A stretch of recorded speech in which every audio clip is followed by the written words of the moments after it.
Canada is a country.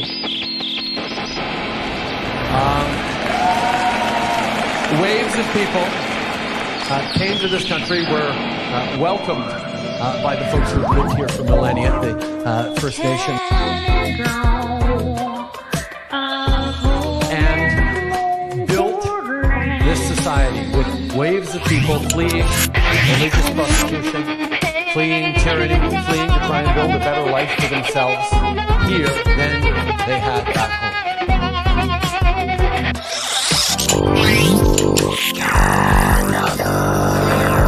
Whether it's folks fleeing from world wars or fleeing from civil wars, these people always want the same thing: to be able to live in peace,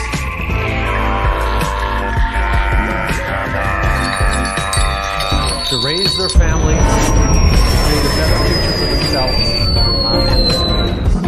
And that is what generations created this extraordinary diverse society we have. Now, Canada remains one of the only countries in the world where citizens are, by and large, positively kind. And one of the reasons we are that way is because Canadians have confidence in our people.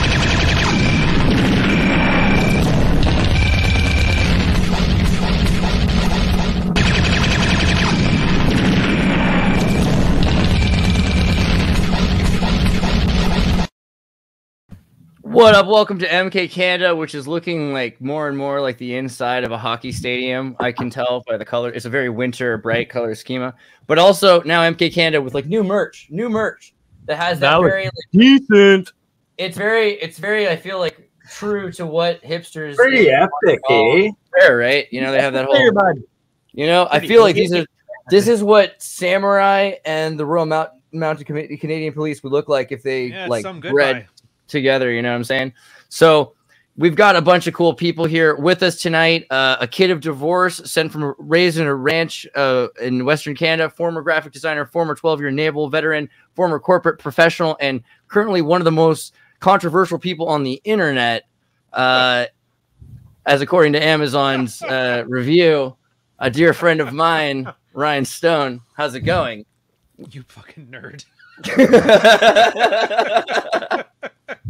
I was just like, wait, what? Yeah, no, but that's fair. It's true. No, Rollo beat me out. He just got in a fight with Dr. Phil, so. Yeah, it was pretty adorable. I don't know. But, you know, you have to remember that, like, Dr. Phil, he spends time on a boat in Geneva or something. Like, he's trying to have a nice... Yeah, he's pretty into, like, yachts and family time. I think that's the whole thing about Dr. Phil. He likes to party with Ron White. That's the story I heard. I heard Ron White and him get down. Saqib, who's friends with Vincent. Vincent, what's up? Saqib, tell us a bit about yourself. Okay, so I graduated from theoretical physics at my Concordia University here in Montreal last year. And I got into private equity research as a private equity research analyst last year. So I practiced for 1 year, and now I'm transitioning to machine learning engineer. Sweet. That's important right now. The world needs a few hands less of corruption, a little bit more robots in it. American Time Machine Kurt, how you doing tonight? What's up with you? Great. I'm great and good. And great. Thank you. Those are all excellent words of choice. Jordan from Divulgence Podcast, what have you been doing this week? Have you seen anything crazy going on in Canada? Hey guys, no, not really. We got snow though. We got snow in Toronto. I think 2 days ago we got some snow, so it's beginning, folks. Geoengineering. We're gonna have to get down to the bottom of it. You know what I'm saying? Bernie also with us. It just is that time of year, though. Eh? The snow tends to fall and accumulate from this point forward. So we're also combining this with the APM. This is the Advanced Philosophy Memes crossover. Crossing over with myself is, I don't know if that's okay, but I'm doing it. And so we're talking a bit about memes tonight. There's a few memes that we should probably think about. Vincent, what do you think about the G20 cancellation? And yeah, how do you feel tonight? I mean, about about the whole FTX thing. What do you think? Well, we should talk about what that is for those who don't know. Crypto. Yeah, let's elaborate a bit. You know, I'll scroll some memes while you tell me more. Part, which one? The G20 summit, or which part did you want to describe? I don't know if it was me or Jordan, but FTX, it's a big, huge exchange for crypto. I guess you could compare it to like Coinbase for a lot of people. Scam, bankrupt, fraud. Right. Yeah. And the whole deal with Alameda CEO's daughter of SEC head's former boss, right? So there's the whole, like, the money connection, the memes are making it all over the place, right? So kind of a laundry washing thing going on. That's an international washing of money. Thoughts on money laundering through cryptocurrencies for international espionage? I'm a fan of that. That meme says it all. Dude, any of you guys played EVE Online ever? Which game? EVE Online. EVE Online. Dude, they have like an economist on board. They have like a full-on economy, and they used to have scams like this every couple years. Yeah. What's its nickname is Sociopaths Online. Quite a coverage. The amount. If you watch any finance video on YouTube, there will be like 4 different like robot spam comments, like trying to get you hooked in either a pyramid scheme or a cryptocurrency. Like there's never been a more like spammed sort of scam. It's a very spammed scam right now. Yeah, and they had it in this. It was like the same pyramid scheme where they were using new people putting money in to pay interest on people that were already in, but it only works to a certain point, and then they at one point just abscond with everything. And that's kind of what happened, right? I didn't follow it too close, but then in the wake of this, the G20 summit was canceled, right? And so is this, I don't want to be a conspiracy theorist here, but are these two things, are the World Finance Summit of G20 and the World Finance on the other side of crypto, or FTX collapse, are these connected ideas? What do you think? This is like the first thing that's going to start collapsing. It's like the most obvious thing that would collapse first because it's all built on the hype and hysteria, but it's like it's evidence of just like greater hysteria, not only in financial markets but probably in the wider world. But yeah, there's a lot of other upcoming bankruptcies that are going to happen next month that don't involve crypto, in my opinion. Mm-hmm. Yeah. I mean, that's what it sounds like when you look at the G20 not happening, is that they're preparing. Right now, we've got these pairing of economies, like the crown and the dollar are paired, the euros paired.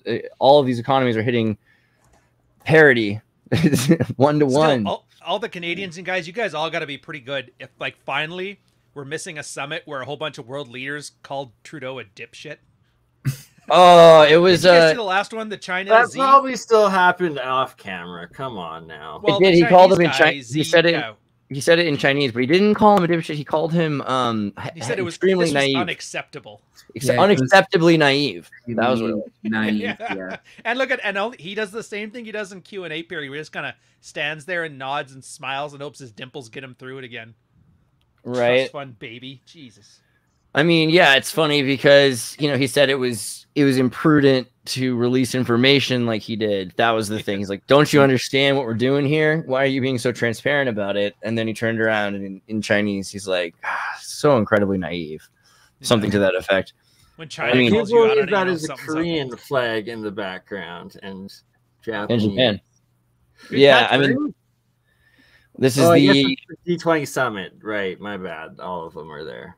Was this a summit? This is not the G20, right? This is something else. This is right before the G20 summit. This was maybe what Indonesia. My bad. That's no doubt. Yeah, maybe it was the earlier part. But so they ended up not, because they're not doing the G20 now, and it all happened at the exact same time as crypto collapsed. So it seems like is this because there's an esoteric? I mean, right now it's really easy for people with lots and lots of money to buy up the very last of the cryptocurrency, like the extreme drop in. Well, price. And it's like looking like it's from the inner workings. Like scam, bankrupt, fraud was put in by, like, he literally was meeting with Gary Gensler, like the head of the SEC. Like, it's insane. It was a designed collapse, and like you have Kevin O'Leary saying he would still invest in Sam today. Like, are you like? Are you fucking kidding me? Like a dragon? Yeah, he just lost $1 billion. Like. And again, Sam Bankman-Fried was the largest legal donor to the Democratic Party, the #1, but second to George Soros, right? George Soros. So George Soros. You'll get him next time, champ. Well, I mean, so what is this? Do you think that this is as big as we're saying it is? So many people are just regurgitating that this is a planned thing, or is it just that this is they allowed this person to rise in power? Is this how natural is this? How organic is this?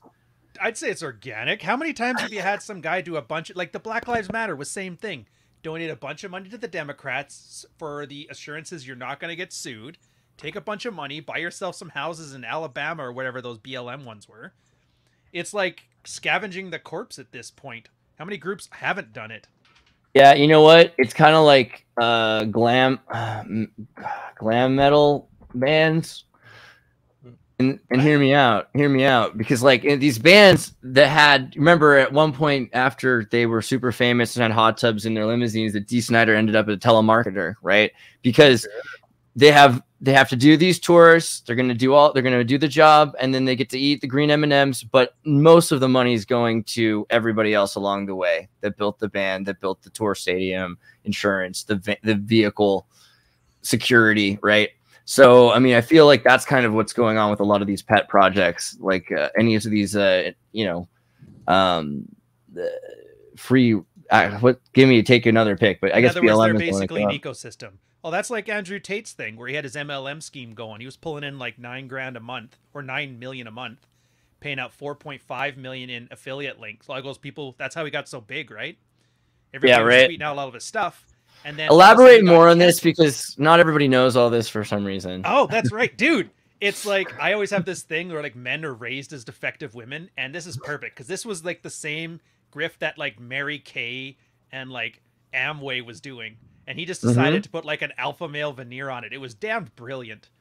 So he would teach people how to email market. You know, here's how you can sell affiliate stuff from Gumroad or whatever.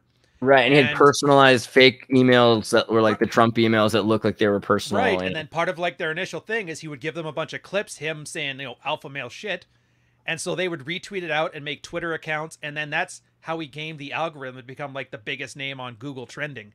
That's why he lost all of his monetization. And then once that happened, they cut his Stripe and all that stuff, and so all of his people that wanted him to succeed, if they were Democrats, they'd have still kept him in there, but because they were just, you know, manosphere grifters, they were left holding the bag. 4.5 million of affiliates are gone overnight. This guy keeps the last 9 million, and then that's it. Now he can't come into the U.S. It's everybody's running this grift lately. It's almost like come to the U.S. right now. Oh yeah, well, he's got a couple like I don't know beaten women allegations and stuff too. It's a long story. It's not very Canadian, so I won't bore you with it. But it's the same grift that you're seeing with FTX. We're hyper APM right now, so we're going world. You know what I mean? You've got your perspective. That's Canadian enough. This is this is hypnotic. I love that. Sorry. Anyway, deadly missile strike adds to Ukraine wars fears in Poland. You know, people have been talking about this. It's pretty well assured now that this was a Ukrainian missile, not a Russian missile. Everybody knows that now. Been trying to wait until it's too late to talk about it so that we're all convinced that we have all the proof and everything. But, you know, what should we do in this situation? It's so amazing how quickly it was kind of reminded me. My dad was in Yugoslavia in the 70s, and he told me at one point they were allies with some country, and then that week they ended up not being. So he was in a theater. As he walked into the theater, all the walls were covered in flyers for alliance, and then he walked out because something had changed while he was in the theater. Someone had come and had been paid to take down all the flyers. The entire place had been covered wall to wall. Now they had all taken down. So it just feels like that. The media saying we've always been at war with Oceania, you know, is that what's... Somebody give a hot take. I don't want to rant for the whole hour. Well, bro, I mean, it's too... Yeah, you're only here for an hour, so yeah, hot take it up, you know. Of course it is. So this was actually Russia. We just we're trying to keep everything together, so we had to fabricate that it's from Ukraine. Ukraine's like, okay. Send in the goon, you know. Yeah. And it was the first real act of aggression, and we don't want people to know it. So kind of a hot take, but I don't know. I think there are some interesting talking points about how much gets hidden from the general public for the sake of peace, or how much, the hierarchy is really, in control or not, Good question for you, though. Does this mean NATO won't fight or can't fight? NATO won't fight. But they could? It's very expensive. It's very expensive, and they won't take a step with just speculative anything that is speculative, because it's very expensive. I've heard rumors that their ability for force protection is really low lately, and I'm just curious if they've heard anything on that. I mean, yeah, this missile killed 2 men Tuesday in a Polish village close to the Ukrainian border. So it was not just like an empty shell or something to that effect. I mean, this is a pretty serious thing, and we're going to see more and more of these proxy drones from. And this is as drone prices are de-escalating. Also, you're going to start seeing more and more of these $500 autonomous kamikaze drones, and that's something that's been a big thing, right? Kamikaze drones. Actually, a lot of the drones have been brought to you by Turkey in Ukraine. It has been supplying a lot of drones to Ukraine. Yeah, so I mean, it seems like it's a war by proxy. A lot of people are investing in this kind of. I think this happened in World War II, right at the beginning of World War II, when the Americans couldn't help the British, so the British were going to conquer Finland, and they forced Finland to ask America to help them out as peacetime friends. So there's a lot of that going on in Pakistan and in Turkey. What is every country gearing up for? I mean, this is kind of like this World War III or reset or whatever. What do you think the actual conflict is?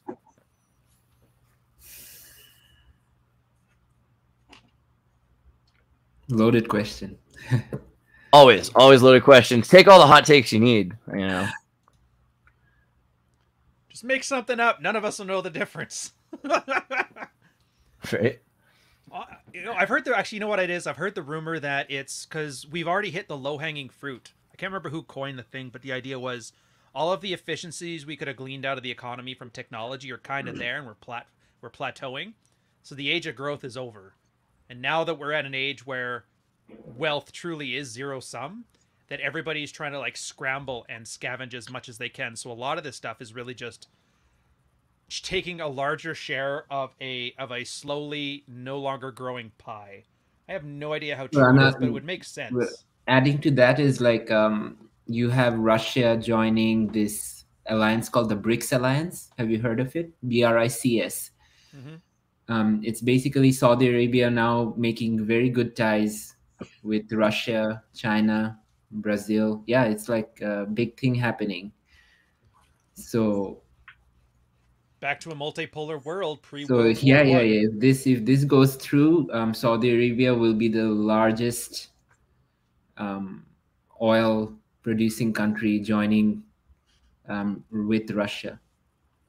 So there's a big power shift happening on that scale.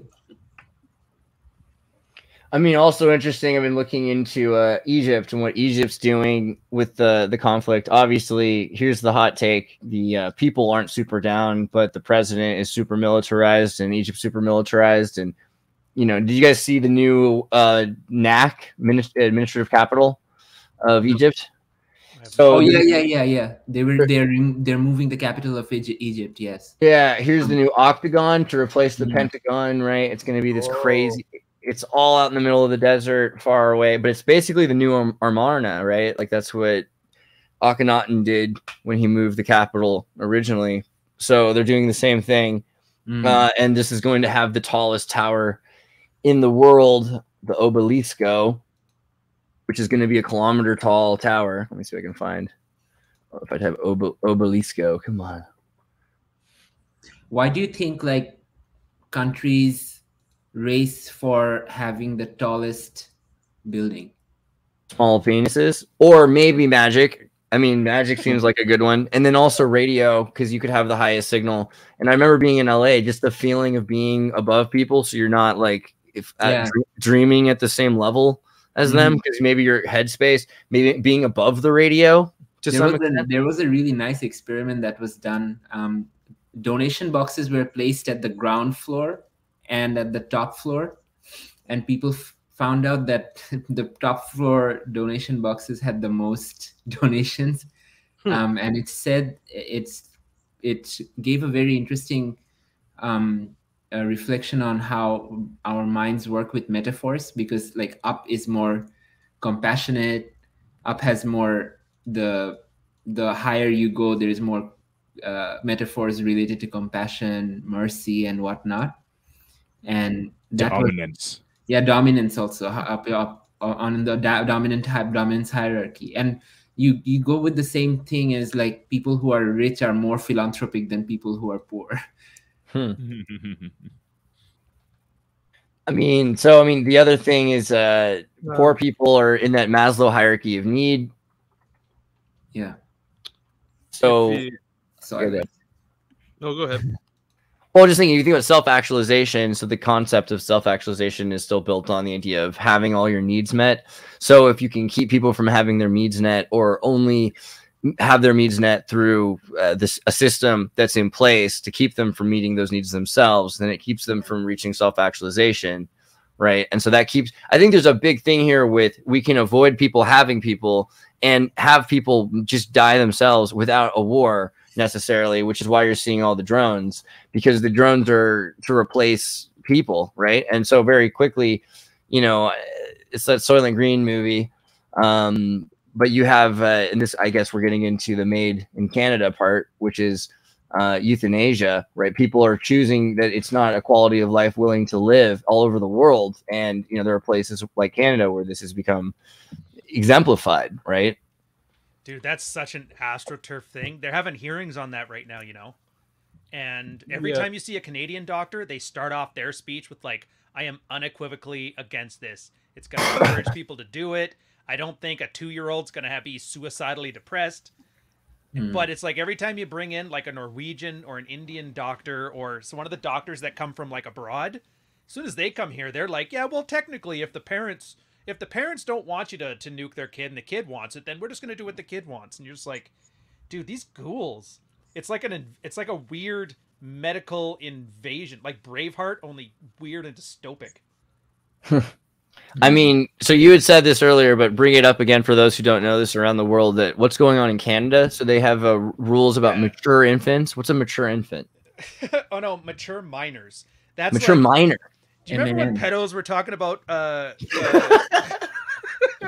don't want to call themselves that because of the stigma attached with diddling kids, so they call themselves minor attracted persons. It's that weird George Carlin wordplay to try and make something sound not so bad. So yeah. Mature minor. How old is a mature minor? 1 to 12 years old. Wow. So mature minor. Ridiculous. So 1 to 12 years old it's MAID in Canada is acceptable. You can do MAID for 1 to 12. They're trying to argue it. I don't know if it's gonna. I hope it doesn't go through, because I'm willing to poke fun at just about anything, but this ghoulish shit, it kind of really starts to freak me out. Yeah, I mean, like, it's right there at the edge, man. I mean, yeah, and it started off. I get it. It did. I hate to say this, but like all the crazy dudes that were like, dude, this is going to be a slippery slope. And we're like, whatever. It's for people who have like 89 years old, stage 4 terminal cancer, so they don't have to suffer with indignity, right? So like everybody was behind that. That's fine. And then it started to go back. Well, it's like, no, maybe if they're a little depressed. And then there was a soldier, Canadian Forces guy, and this is where I started to find out about it. He went to the VAC and he's like, hey, I got PTSD from that Afghanistan thing you sent me to. I was promised to get some treatment for it. I'm here for that. And the doctor was like, well, have you tried killing yourself? And he's like, uh-huh. Yeah, because killing yourself, like killing or like death is much cheaper than providing long-term care. It's not. There was the Senate asked for a study on this. And I could pull it up. I'll have to find it here. But they did a study to find the cost-benefit analysis of like euthanizing versus treatment. Exactly. And the program over the course that had been done so far was a 0.08% savings. So it's literally not about the costs. 0.08% of the healthcare budget. Benefit analysis of euthanasia versus long-term care. Look for long-term care. They care. were saying this. Well, there's a report that the Senate asked that's based on this. This is just a slideshow. But yeah, they broke it down 0.08%, and then they broke it down by province, where it showed BC had the highest. it was like 4.8% of deaths are because of the MAID program. Which was funny because somebody pointed it up, like 4.8% of deaths in BC are because of this. And they're like, technically it's 4.8% of just the people who are going to die to this. And they're like, 100% of people will die. So like the stat's the same. But it's also because BC has that giant drug problem. And if I really, and I don't want to give them credit on this, man, I really don't. Like if I'm trying to think of what's the best thing they could do, you know, that giant homeless drug problem in Vancouver, maybe some insane Halliburton level, you know, I'm going to shoot my friend with a shotgun, George Bush level guy is like, I have a solution to the homeless problem and the fentanyl problem. Yeah. And they're trying to push it through this way, which I would have believed until they started talking about the 12-year-olds. Wow. But that's some sad stuff, dude. I'm telling you guys, we got to stop looking into it. You're going to be depressed. Go look up maple syrup heist. Let's talk about that. I am pretty excited with the maple syrup heist. We could do that, but I do want to. I mean, I'm not ready. I mean, so minor depression is really intense, bro. You're right, and I kind of have to meditate on that for a while. I think people in the world outside of Canada need to think about it because it's kind of like Back to the Future. Like this is the chance where you're Marty McFly and you can be like, I've seen this one before it happens in other countries, right? I mean, this is happening in Canada, then next in California, and that's usually how that goes, right? I mean, it's already in Northern Europe. Minor depression, is there such a thing? If you've been feeling depression, it's lasted more than a few weeks, you could have and that's not what I mean. Minor, I want infant depression. I mean, what are they? Baby depression symptoms. Wow. Can babies be depressed? This thing existed until today. Can babies be depressed? Look at this crying. You know, what do you do? What do you do? They won't stop crying. Oh my God. Got to take them to the chambers. Infants don't have a life history to weigh them down or make them sad. But that doesn't mean they can't experience depression. Many mental health professionals believe, based on case studies and clinical experience, that babies can and do become depressed. If they write based on case studies, why don't they hyperlink the case studies? Good question. Where are the case studies? Question. Yeah, where do I go? I'm going to go to the bottom of this page really quickly here. Recap, parental. Oh, yeah, I don't see it anywhere. Intervention programs, medical therapy, psychotherapist, music therapy. That's when they said. To be fair, MAID's not on here yet as an option or treatment, so that's nice that they haven't gotten to that. Well, like, do we think depression is a complex emotion, and do we think infants are capable of complex emotions? It's like, we might be just cheapening the definition. Like the baby's like, oh, I want to kill myself. You know, I don't think. But that's important. That's a relevant point. So like we don't let babies do that because eventually you're supposed to as a grown up learn to not. I don't know, help them develop their brain fully before you start diagnosing them. Dude, you know what the crazy part is too? The APA, like most Canadian organizations, rubber stamp American organization studies. Like CSIS does that when the FBI or NSA comes across the wire. RCMP does that a lot for federal FBI stuff. The APA generally get a rubber stamp for the Canadian stuff. They're the ones defining this thing. So you have like an extra national organization defining the series of conditions you need to be considered like euthanized. Imagine that. Hey, some guy in America gets to say if your kid gets to be euthanized, and if your kid disagrees with you, they're doing it.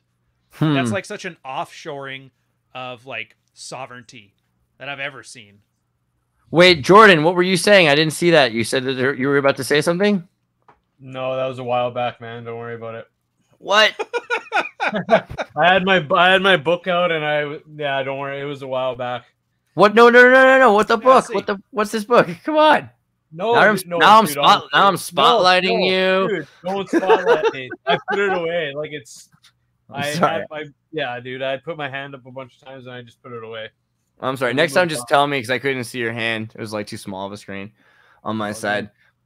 I mean, okay. Mental illness and assisted death, a frontline doctor's fears. The mental illness and assisted death brings significant update. You've seen so many of these doctors saying that they're against this too. Who's pushing it then? If the doctors and the patients aren't for it, who's all about this? International NGOs and stuff, man. The one doctor was the one who started the thing in Norway or whatever his name. I can't remember his name. I'd have to go pull it up. It's in my tweets, but yeah, they're the people that are coming here to argue for this. International organizations. And Canada's got a weird history with that too. Like even our gun ban. Do you know for our gun ban we just had, the International Olympic Committee gets to decide what sports use which guns, and that's the only legal handguns we're allowed in the country for those specific sports. So an international organization is defining Canadian law. And there's like tons of examples of this. When Trudeau said we're not a nation, he didn't say that as like as a statement. He was saying it as a prophecy. He was making it happen. It was a policy statement. Wait, Trudeau said we were tyrants? Really? I didn't even hear that one. Canada's not a nation.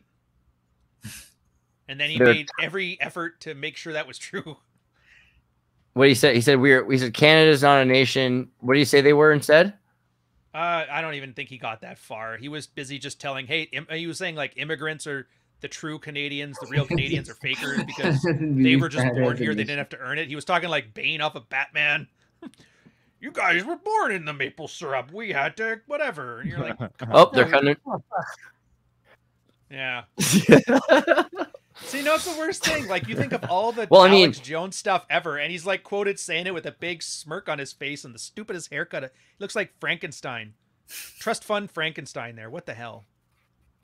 But America's a nation because America has MTV. So I mean, doesn't CBC make Canada a nation? You know what I mean? What makes Canada not a nation? I mean, bro, Canada has you're the only one.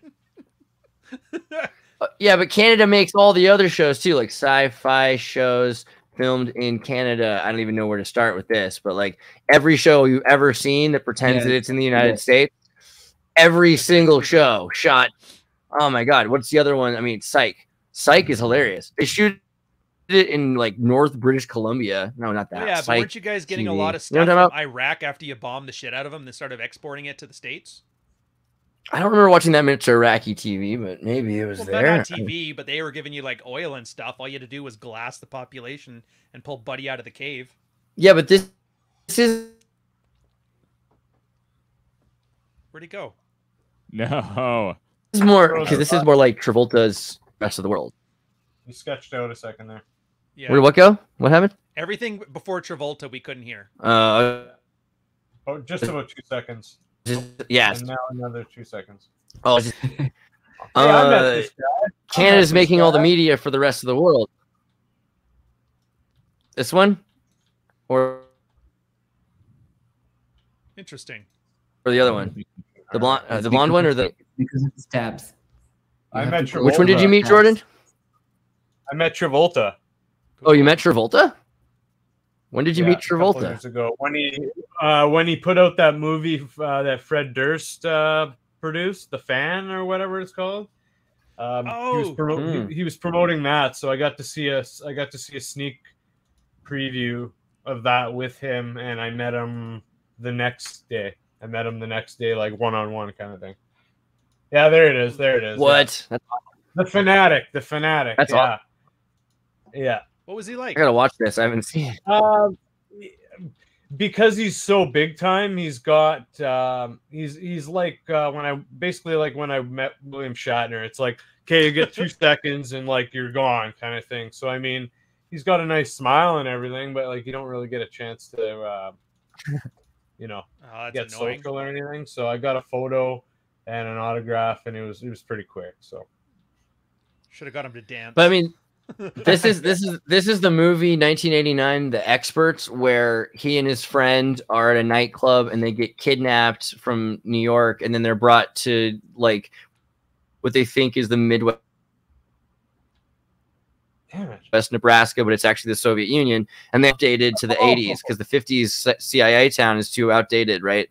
The KGB need like a modernized version. So he doesn't know that he's in this place that's not really America. He thinks it's just out of date because it's the Midwest, and he has to fix it. That is what Canada feels like in so many ways. And also the fact that the movie is actually shot in Toronto doesn't, you know what I mean? Like they went to not New York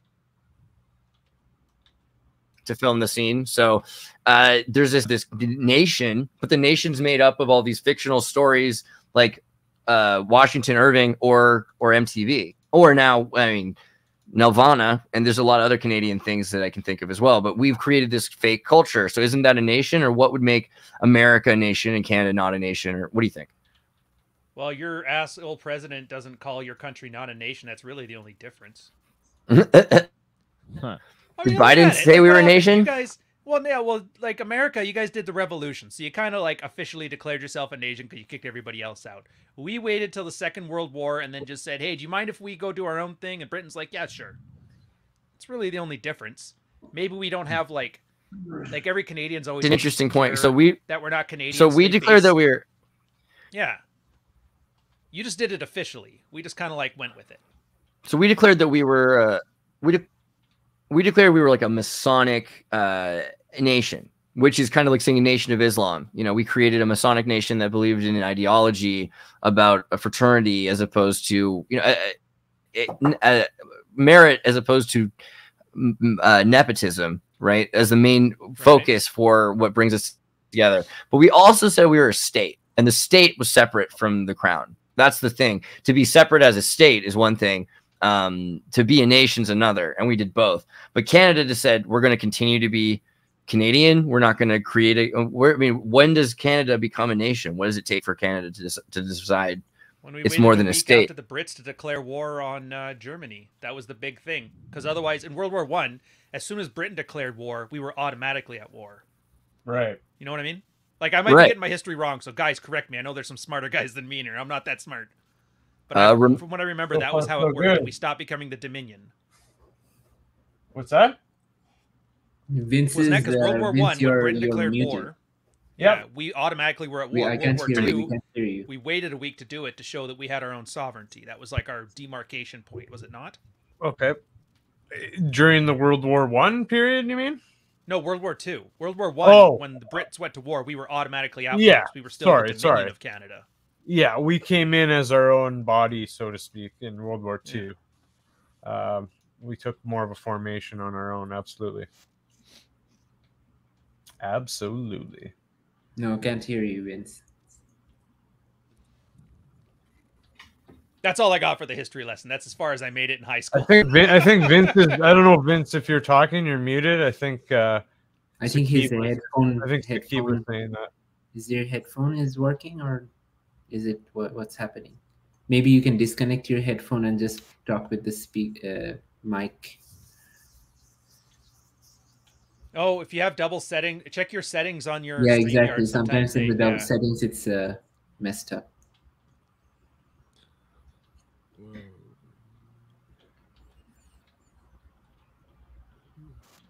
No audio. Hello, can you? There, this one's back. Whoa, that was brutal. I got lost. I don't know if you guys can hear me or not. Move that. What happened in California? There you go. What was the question? What happened in California? You guys losing power again? Oh my God! Earlier today, I was talking to Ben Gertzel, and the power went out on him in California. Luckily, I'm in Minnesota, so it should be okay. But I think it's just whenever we talk about really interesting things. So this is important. Is a very interesting guy. Hello? Yeah. I'll release that episode over the weekend. Both the brothers are really interesting. Yeah, right. Zarathustra is really cool. Yeah, Zarathustra is really amazing. I've been friends with him for a while. So Remembrance Day is Poppy Day, is this celebration of the British recruiting, drafting, and having how many millions of South Africans, Australians, Canadians murdered, ethnically cleansed in a sense, if you think about it, because just millions of people died. What's the movie that Peter Jackson, World War I movie? They will not be forgotten or something like that. They will be. They shall not grow old. Have you guys seen that movie yet? Oh, I have not. So this is a 1918 footage based film that it's kind of, what he did with the Beatles, but nobody cared because it was just about the most important people in history, World War I, right? Instead, he had to do it about the Beatles. Then people cared, but he cleaned up the footage, and it's amazing because you're looking at footage that's was horrible, and using all this cleanup, it's insane. And you can see, though, these guys are drafted from Canada and South Africa and, Australia and New Zealand. And then their lives are turned upside down. And then they don't, the few of them that make it home, when they get home, the signs say no soldiers need apply because they're just like, those guys are weird. Yeah. So the life was just really hard, and they were just never able to adapt after what happened to them, And that's true of a lot of the people that we think about. And that's one of the things that should be remembered on Remembrance Day. But it's also important to remember, I don't know how fair it is to say these people chose to. But then again, when they were there, they believed in what they did, obviously. Mm-hmm. So. Well, there was some pressure. There was the white. There's a lot of pressures and I mean, white feather what? The white feather campaigns. It was like one of the original feminist pushes, is that they were pushing for guys to go to war, and any guy they saw who was of military age, still on the home front, these girls would put like these. You remember like the adultery letter they used to put on the chicks? Oh. It was like a white feather they'd put on guys, calling them cowards. And girls basically shamed dudes to head into the front lines, the ones that weren't conscripted already. Dang. So basically wear a white feather if you don't want to go to war or something. Well, like that's a new symbol. Wearing the white feather was seen as like a embarrassing thing. Like all the girls called you a coward. Yeah. There's just levels of levels of metaphor there with Forrest Gump. I'm pretty sure. What does the white feather mean? Because he does go to war. You know, I'm pretty sure they had to have thought of that. So I mean, yeah, there was all these things to freak people out. We've talked about If Day before, in Canada. If Day? If Day is the one where they pretended that the British were invaded, that Canada was invaded by the Nazis. So they ended up dressing up as Nazis, and then they, crossed out the Winnipeg Tribune and wrote the Der Winnipegger Lugenblatt, right? And they took over, and it's like, this is what will happen. You know, occupation Reichmarks. You have to use Reichmark bonds for the day. You know, and the idea was to get people to invest in war bonds to save Canada, but it's an entire mock invasion that they staged, right? Nice test. It sounds like a crime. Dude, imagine they pull out those posts next year when they're trying to run for office. That'll be embarrassing. Like imagine we just kidnap a town for a day. We're just like, oh, that's cool. That's legal. You know? Yeah, I mean, they rode into town with tanks. Nazi style, no less. Yeah. This is Canada in 1942. I mean, wow. But it would have made you probably want to join, right? At the time. I love it. Honestly, I think it's great. It got people.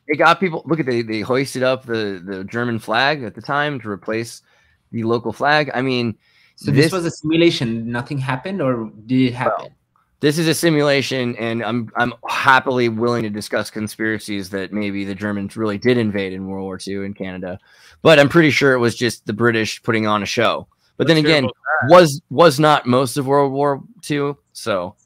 I don't know. Well, remember those photos of the U-boats, the German U-boats that were taking pictures of like New York Harbor and stuff?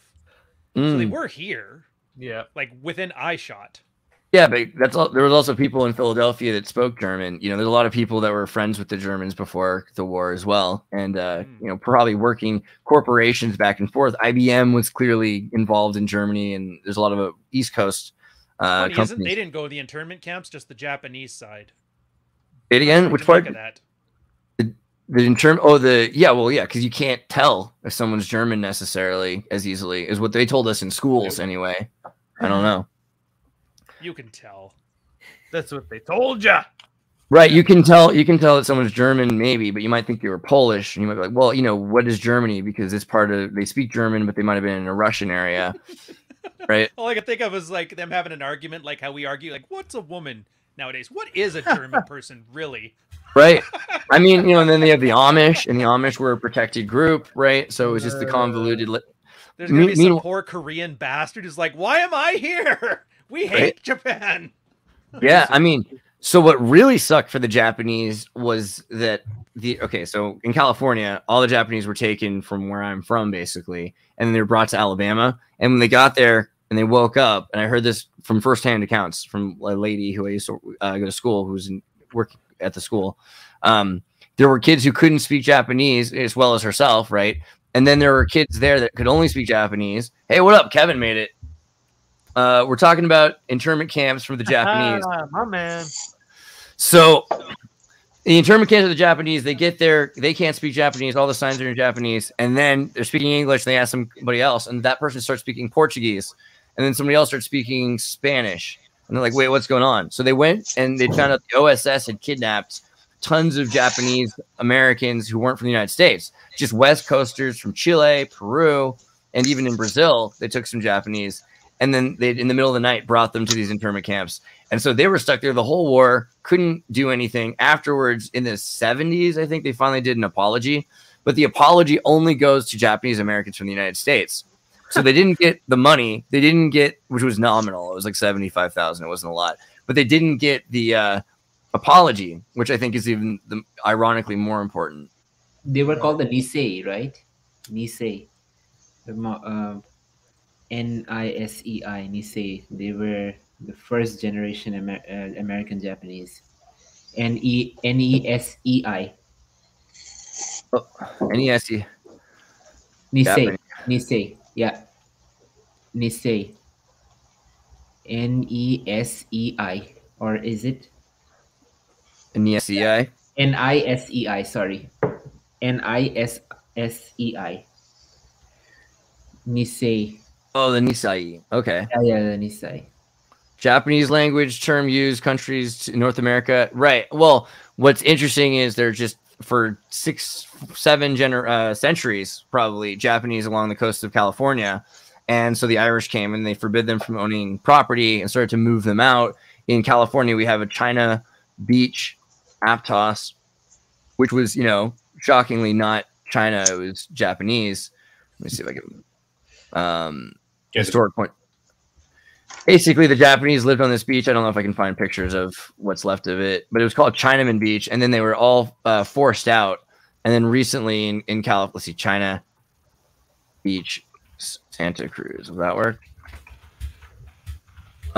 Yeah, they put roller coasters and things there now. The boardwalk was there since the 1890s. So, but they pushed them out that was 100 years earlier, and they've been constantly trying to de-escalate the Japanese population in California. Meanwhile, you go to a place like Peru, an even better example. You know the word ceviche, right? Ceviche. Compare that with sushime, and you start to see like the idea of raw fish and ceviche, sushime connected, going back on the east, on the west coast. The Japanese were highly important in South America. Still, I mean, you look at Fujimori, Peru. The president of Peru was a Yakuza connected guy, Fujimori. So, yeah, and there's like a lot of Japanese Peruvian fusion restaurants we always see here in Montreal. Like every high-end Montreal Peruvian restaurant has like a Japanese fusion to it.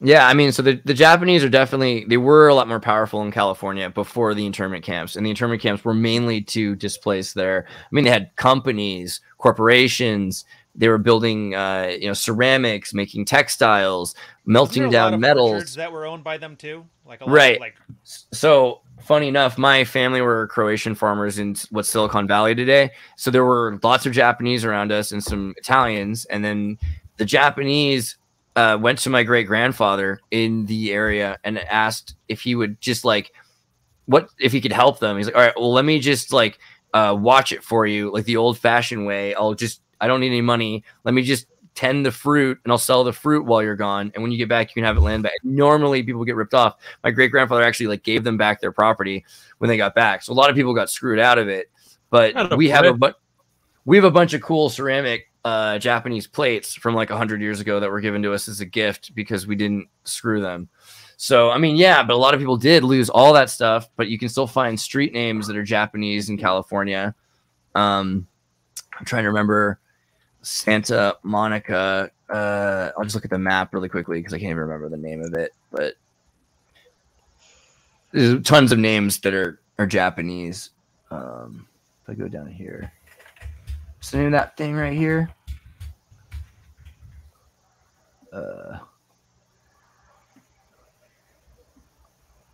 This thing. Wait, is that the Santa Monica Pier?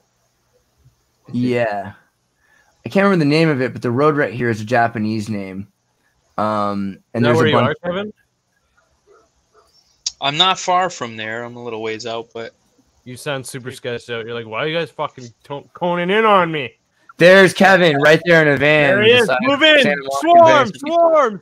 Yeah, I don't know if that's not what I meant. No. Zertz, but yeah, I'm not gonna lie, but every time I see somebody who has like a browser window open with all these tabs, I think back to, remember Kurt Eichenwald when he was doing this with like anti-Trump stuff, and they found that hentai tentacle porn on his thing, and then he tried to get out of it by saying, "No, I was just teaching my kids what hentai tentacle porn was, so they didn't look for it." Right. Yeah. Sounded even worse. Yeah, I'm definitely gonna get in trouble. I know eventually that's how they're gonna get me. They're gonna be like, we found a bunch of pictures. I'm like, wait a second, where were they? Were they in the Joe Biden like zip file? And they'll be like, well, maybe. Like, that's the only that's how it's going to go. Global readers have a lot of feelings about MAID. I don't know. So we talked a bit about MAID. We talked about the assisted diet. Let's talk a bit about living, right? So here's the thing. Quality of life, they're saying, is so bad that it's worth dying. What makes quality of life worth living? What do you have to do to have a life that's worth living? Oh, they just dropped that. I think you need 125,000 US or something for quality of life. What? That's ridiculous. I think they just dropped that. Yeah, they if just you want did to look at quality of life worth living, look at what Kerala is a very good model. Kerala, Kerala. Kerala, it's I think Kerala, the Indian. It's quality of life in Kerala. They have actually one some of the most educated people bunched up here, earning less than $1. Fisherman province, fisheries province, but highest quality of life also. So what makes it the highest quality? I mean, they have access to nature and they're happy. Mostly they're very, to be honest, like I think their culture is based on gratitude. A lot That's a good start. That's a good start. Fuck. I mean, they're happy with what they have, so. I think one thing that's important to think about when it comes to MAID laws is when we think of quality of life, I think we're always we do it both by self-report, but we're doing it with people we've probably never given a structure of society to build them in the mindset of being worthy, to like turn the wheel of the Dharma, because that's how I think we've kind of broken up society into not thinking in spiritual terms. So like if you approach things from a spiritual perspective, you can always give people a reason to live because you know what it means to actually meditate and deal and integrate the feeling of death rather than running for it. And we have a culture where we run from death. We don't integrate that feeling and we don't integrate that sense.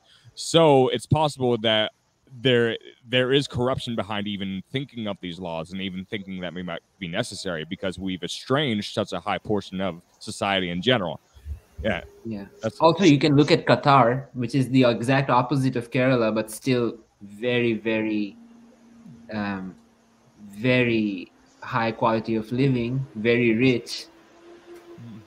Yeah, for as long as you're not a slave who's had your passport held for 9 years, But they do Qatar have Qatar doesn't do it. The UAE does it. Qatar doesn't has this law. Where's that? I hear a lot of. Oh, I'm gonna mute you, Kurt. Nope, that's not you. Where's this? I hear so much noise.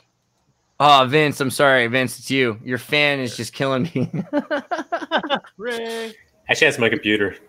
Sorry, bro. Oh, Vince, you're back. Good. Hey, at least it works. That was pretty intense. Yeah, I mean, Qatar's amazing, and they're building islands and they have an amazing soccer stadium. I think that's the thing. Football brings us all reset. Everything starts with football. As soon as they build a new football stadium, billion, I'm just type the word billion next to football stadium, and you'll see these crazy. Look at this freaking temple here. It almost looks like the Jesuit symbol in the soccer thing going on there in this pyramid of light, red light, and these glass roofs. This is what they want to do for Notre Dame. They're like, don't worry, we know exactly how to do it. We should just tear out the pews, astroturf it, and it'll be amazing, right? Jesus, man, you need the bread and circus. Didn't that catch fire a little while back too? Notre Dame, yeah. My buddy was there actually when that happened, and he filmed the whole thing. It was super sad. Notre Dame fire. Let me see if I can get some pictures there. So the story goes, somebody working there, probably not a Catholic, but I can't be sure, left a cigarette, and the cigarette burned through some old wood, and then caught major fire. That's the official story. I don't know. I mean, this was also on some weird pagan holiday, and now that it's Napoleon survives 30 Years War, some asshole with a cigarette. Oh, sorry about that, bud. I've been there like 3 or 4 times, and the last time I was there was about 3 months before the fire. So I was like, just made it, got a bunch of good photos and everything like that. But what's funny is, you get into the Tartaria stuff, and we were researching it so much. That was the other reason I was going there, to look into Antiquitech. And you've got the Notre Dame windows, and the windows have these cymatic patterns, right? So if you were to play the right frequency with some sand on a subwoofer, you would figure out what frequency this window is supposed to hear, and that's the sound that you're supposed to be playing with these pipe organs. And there's a huge push for people that have been thinking about this for a long time. Royal Rife comes to mind. He's a guy who built sound healing machines back in the 50s, you know. But we're using sonication today based on that same technology. And lo and behold, the sound frequencies that we're using to remove calcium deposits in your urethra, right, or to destroy like tumors, are the same frequencies that you get when you make these windows. Wait, hey, Andreas, look up DNA cross section photos. So literally, the church was actually healing people. Look up DNA cross section photos. Right, back then the church was a racket. You pay some money in, and you can. There you go. Wow, cross section photos. Look at the second photo.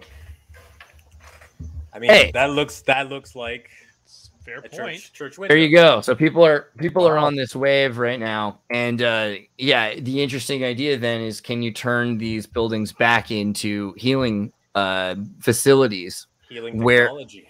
Right. And so the church organ, have you ever seen how big a freaking church organ is, you know? Yeah, they look incredible, man. Yeah, those proper ones.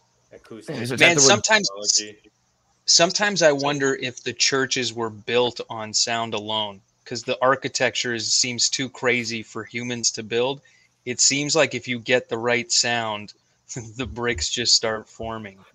Yeah, well, it looks a little like DMT sometimes. Yeah.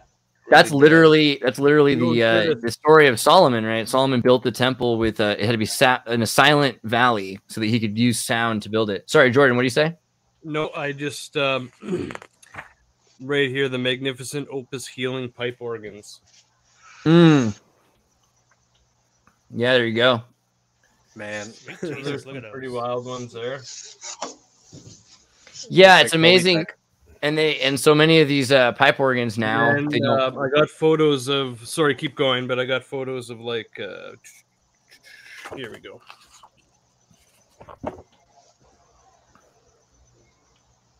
Right.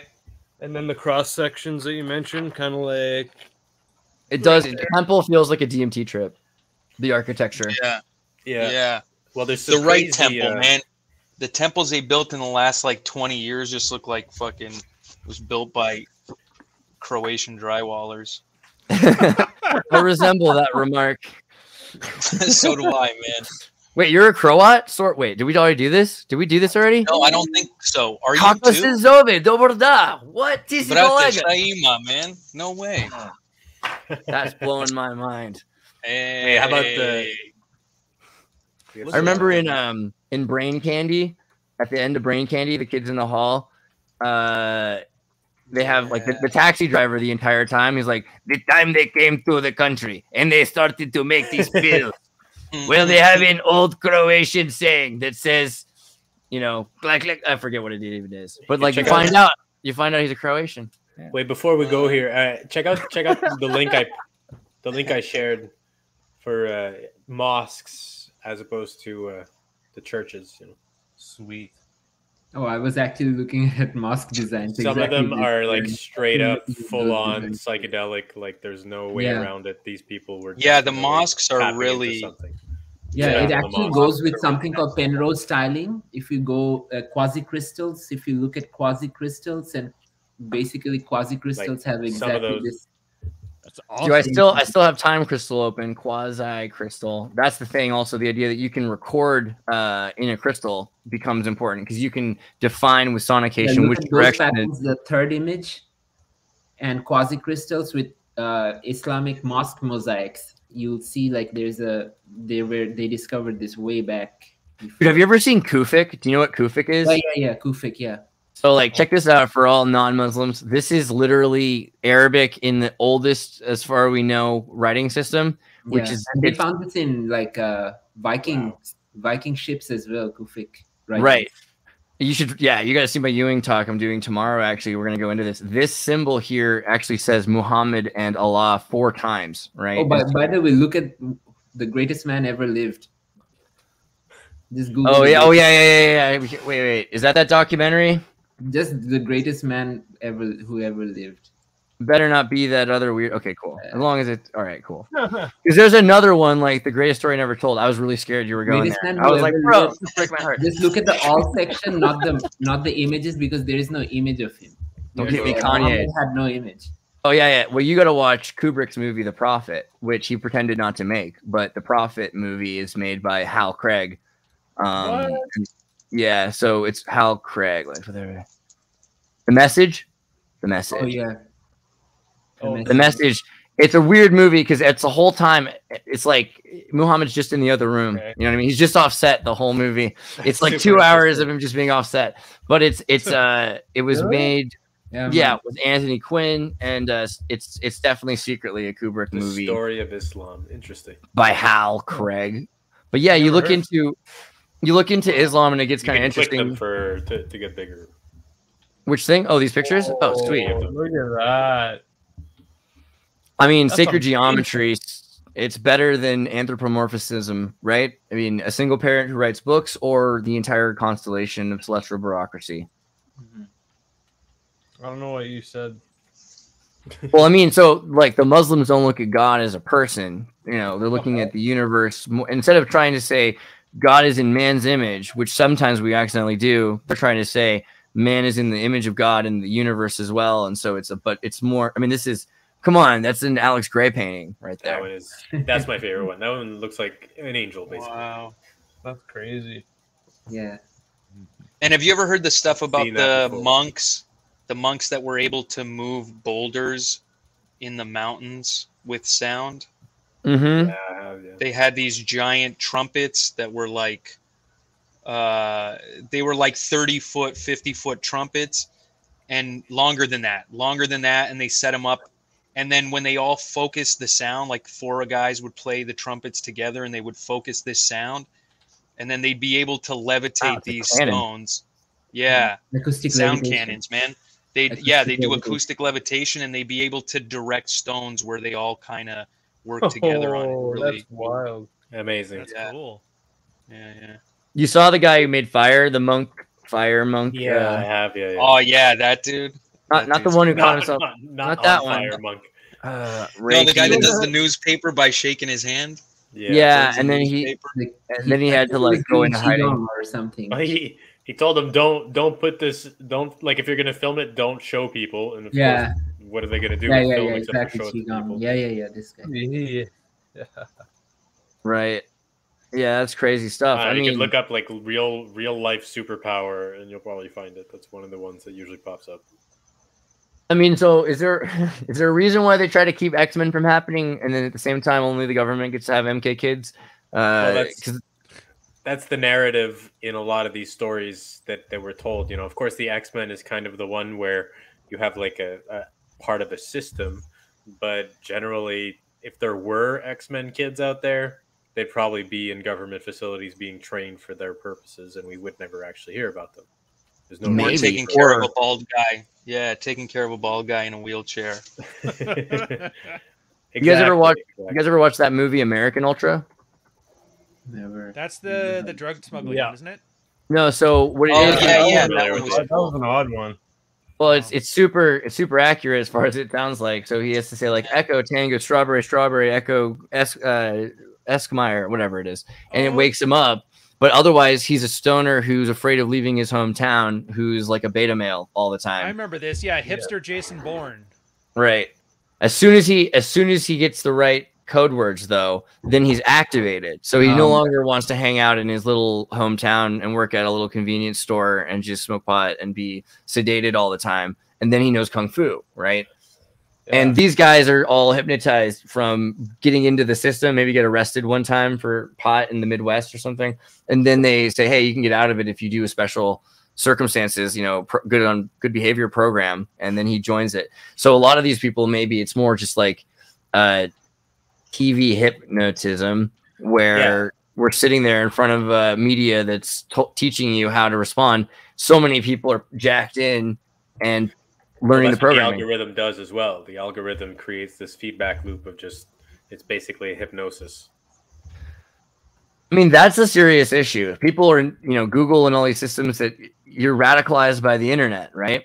Because eventually you want more of the content. Let's say I started the night and I click a video on Islam, and then I go to sleep. But then by the time I wake up, if the videos are still playing, it's followed more and more Islamic videos until you know what happened. This is something really interesting that happened. I was looking at a lot of Islamic videos, and in the advertisements they were showing me videos of people who converted from Islam to Christianity. So they were trying to counter the things that I have been watching, so that I don't get radicalized or anything like that. See, in the old days, there was all these cases where kids were getting radicalized because you click on Islam and it takes you deeper and deeper into more and more Islamic. And if you keep watching, it just gets more and more extreme. And so that happened all the time. So they're maybe trying to change the algorithm a little bit in that way. Well, yeah, that's it. I mean, sorry, go ahead. I'm cutting you off. For each different demographic, they have a different way to steer and control the algorithm. The algorithm isn't only an echo chamber, because if it was, then you would have a whole bunch of conspiracy videos all over YouTube. But if you go and look at conspiracy videos on YouTube now, you're going to be shown Fox News, and that's pretty much it. So now all I get is constantly Fox News on YouTube. I say I'm not interested in this channel, don't recommend it, and then I get clips of Fox News as put by other people on YouTube instead. And it's just there's no actual thing that I want in there. It's just giving me this sort of empty bullshit. Dude, I love that the meme I found is thing it did to us. If I left the YouTube on for 3 videos, it would always take me back to a Jordan Peterson video. Exactly. No, I get that too, Ryan. Mine takes me back to Vaporwave every time, or it gets me back on MK programming all the time. This is one of my favorite memes that came out of APM recently. Hold on, let me open it. There's a new tab. Because this is what happens when you click on a Trudeau video. Dude, that was some of his best drama high school acting he'd ever done on that press conference. He had the big sigh, the pause, right? Whoa, there. Yeah. He's college educated, okay? He's a college educated actor. He's a college educated snowboarder and part-time drama teacher. He's doing what he's got to do. It's true. Hey man, that trust fund ain't gonna spend itself. Oh man. It seems like though, if you'd let people tap into their X-Men powers, you would just kind of end up back into the time frame of old Hindu stuff, where everyone was a deity and it was just these really big battles and wars. It was just kind of everyone was an X-Men, and then you had people on the dark side and people on the other side, and it was just. So it's almost like we need television to keep people, watered down so they don't tap into it. So we're not just always fucking on that big battle. Are you saying Disney bought the Marvel franchise to prepare us for this? I'm just saying they've been making really crappy movies of hedonistic superheroes, or He-Woman is twerking and shit, or not He-Woman, Woman Hulk. And no, you're fine. He-Woman was good. On Instagram, like us. Imagination is a simulation, basically. So our brains are preparing us for something, and we don't really know what, but we're running all the simulations possible. And one of them is that we're going to mutate and develop extra sensorial powers. And who knows how that'll actually manifest, but a lot of people do think it's happening and that it has already happened. I mean, if you look in magic circles or in the new age circles, they all believe in, higher dimensional self and accessing your daemon and all these things that are essentially, what happens. And even basic people who, let's do it differently. Even Ray Kurzweil, who's not basic, but isn't really, he's kind of spiritual. I'm just saying, AI is another route. You don't have to be hyper religious about how we get there with X-Men. It could easily just be that singularity thing. That's rebranded magic. That's all, Yeah, exactly. I disagree with the singularity, man. I think the singularity stuff's real dangerous. Absolutely. I think with singularity, because they want to trap your soul in a box so it can never escape, so that you're kind of stuck in this game forever. Because your whole whatever's inside of you, whatever keeps your battery ticking, that shit, I would imagine most of us know that it goes on. right? However you want to interpret it, there's something in us, and you know, you can jump back into the karmic cycle, or you can dip out and go for a space cruise. But this singularity shit wants to trap you in that fucking AI box so that you're just stuck and you can never get out. I think that's part of the plan for safety that they want, is like, as people become X-Men, if they're all connected to a system where they can be hijacked at any point so they can be controlled and only can perform useful tasks, if they ever have any choices, they're turned on and turned off just for the choices that the systems allowed them to do. That's the meta person being produced by the state. That is the state singularity that I see as the alternative to a democratized future. So, like, video games are a form of mind control. That's what I got out of this. It's a form of mind control, but it's also a form of training because, again, these are simulations. We're running different patterns, like where we're fighting zombies or monsters or whatever we might be fighting. But it's like the Navigator.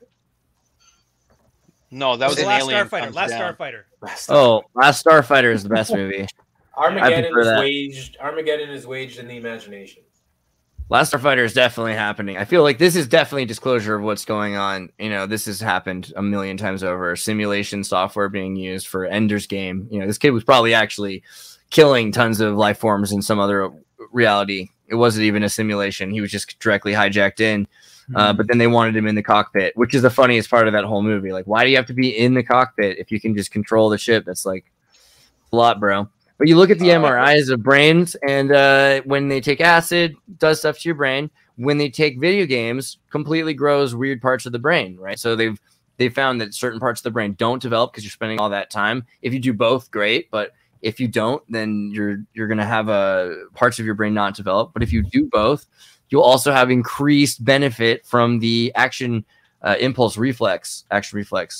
So video games can be useful to an extent. But like, yeah, look at this. Huge parts of your brain growing, kind of what's associated with muscle memory is being grown here with reflex. That makes sense. Yeah. Man, I had to dial back on Xbox when I started figuring out that when you hold the controller with the triggers, it's a gun.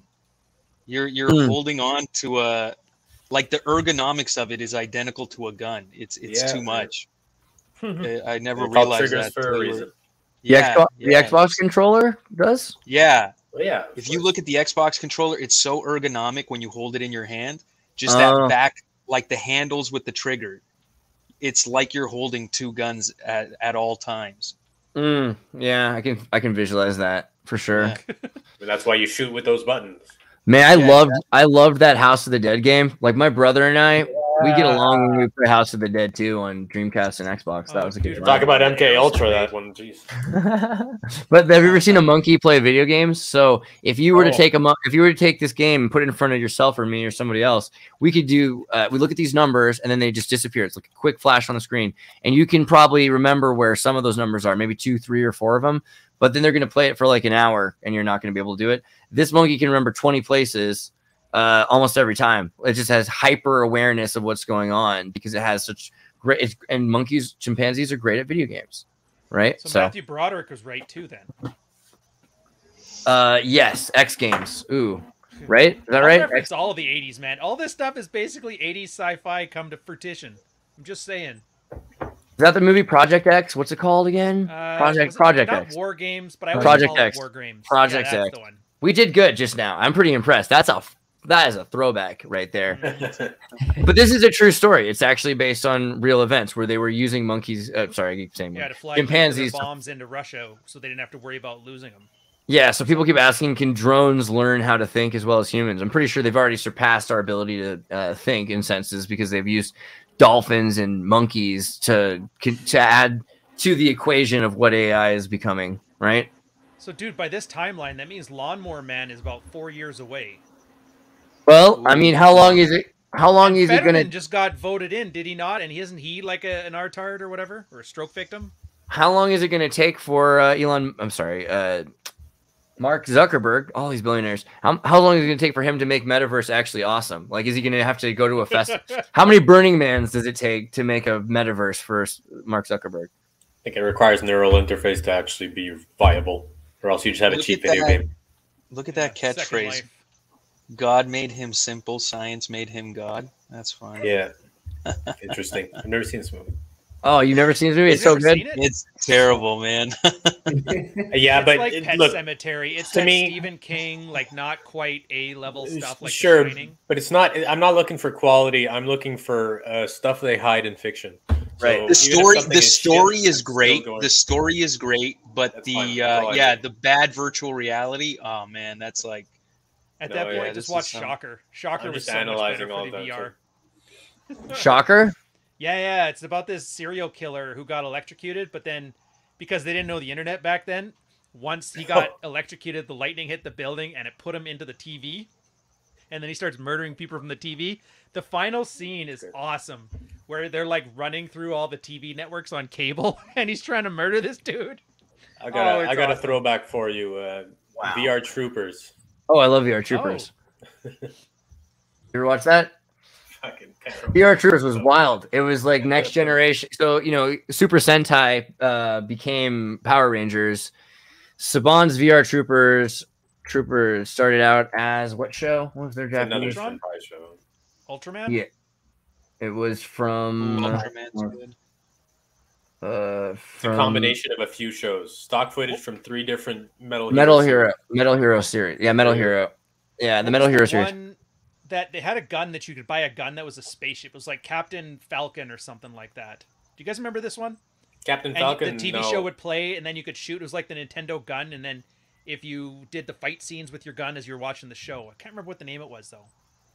Mace. Damn it. No I just idea. remember that dude. He was in what's it called? Smash Brothers, right? Yeah. Yeah, that's the F-Zero Captain Falcon though. I think. Yeah. That's right. You know what? VR Troopers was so wild though, because you literally were telling kids, "Hey, the future is existing in this virtual non-Euclidean space, right?" And that's far more real than anything else they've ever told us about. Really, they're like, "Get ready, you'll be working in the non-Euclidean space. First job you're going to want to have, being a police officer to enforce the rules there. Trust us, it's going to get wild." It gets wild. Yeah, they just look like future cops. That's crazy. That's cool because that's what Super Sentai is. So Power Rangers started out as Super Sentai, and this is police, time police. Right. that just means like Super Soldier Battle Squadron. Sentai is like Battle Squadron. So they're saying in the future, when the rest of the world finally admits that they can't do it anymore and they need Japan, then Japan has been waiting all along and ready to save the world from the serious troubles that are coming. And these problems are, it's like Gestalt psychology is a good start. They got the double Hitler salute. That's not bad. They have every check out Power Rangers versus TMNT. Dude, I found the other one too. Captain Power and the Soldiers of the Future. That was the Captain Power, Jesus. Yeah. Captain Planet was legit. Yeah, you buy a spaceship and you put the guy in it, and then at certain points. Oh, I remember this now. Oh, I do remember. Like I had toys for this thing. Yeah. Can't believe you brought us back. That's so crazy. Yeah, and this was so ridiculous because all it did was it flickered. The screen would flicker a light on the video, and then the gun would. In the right time, your guy would die. Yeah, and the gun would just tell you that you either got the flicker or you missed the flicker. Basically, Pretty sweet idea, man. But Lawnmower Man, like this poor guy, he's already kind of insane. Is the point? He's this lawnmower guy who's kind of on the edge of schizophrenia. And so said that there was a series coming out for it. Really? All right. That makes sense because it's what happens next. And he's using like the virtuality system to do it. But yeah, Super Sentai, the entire idea is that they are the world police that are coming for the New World Order or whatever is the next thing. What is this Power Rangers versus TMNT? That's a thing? That's horrifying. It was the worst crossover that was ever made. No, but they had some point a crossover of the TV shows, and it was just pure. They had a female. It was woke before woke. They had a female turtle actually. Was it live action? Yeah. Oh man, that's insane. That's terrifying. I don't know. It seems like we're getting to a point where the world is about to transform, and they're getting ready for us to need to be able to do new things, and a lot of the tasks among literally a chimpanzee could do better than us, you know. So what are we gonna do? How are we gonna make it? Well, the currency of the future is ideas, and so with the AI that's coming, we're going to have something very different in terms of how we manifest our inner workings and the things that we want. You know, like art is going to transform. You don't have to devote your entire life to constructing your craft and to building your skills.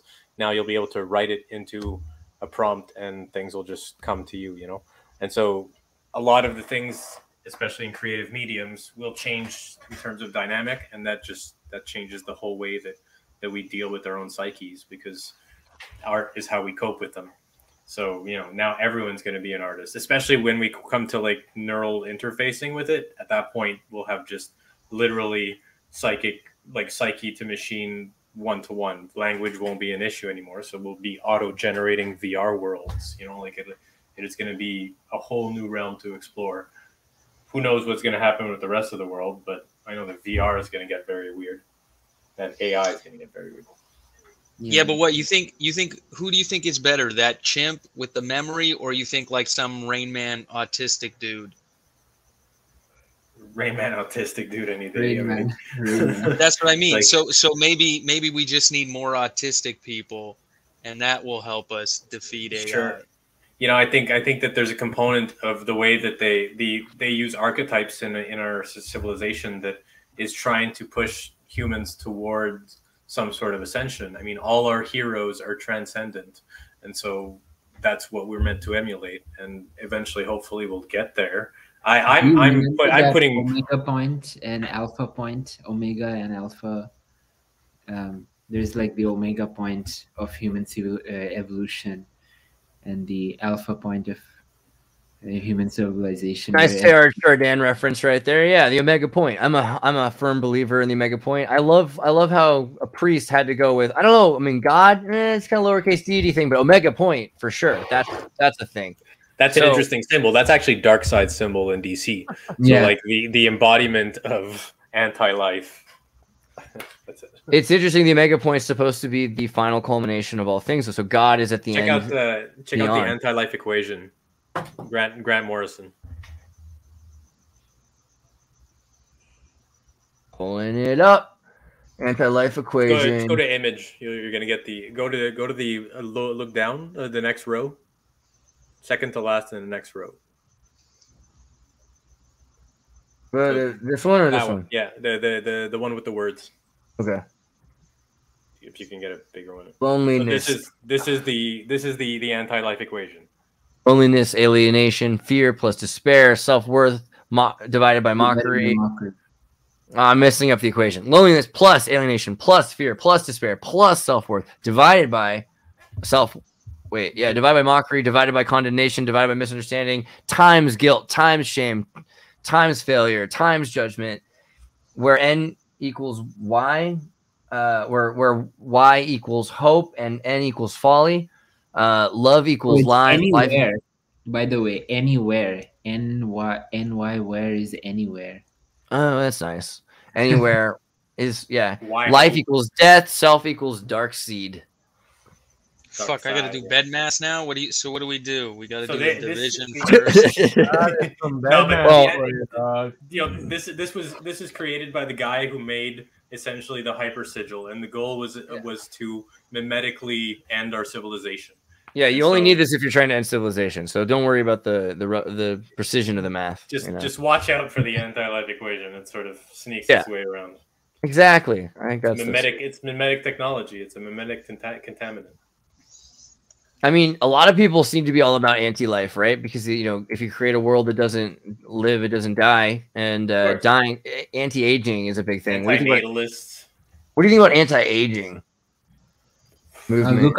Look up David Sinclair, Harvard. David Sinclair, Harvard.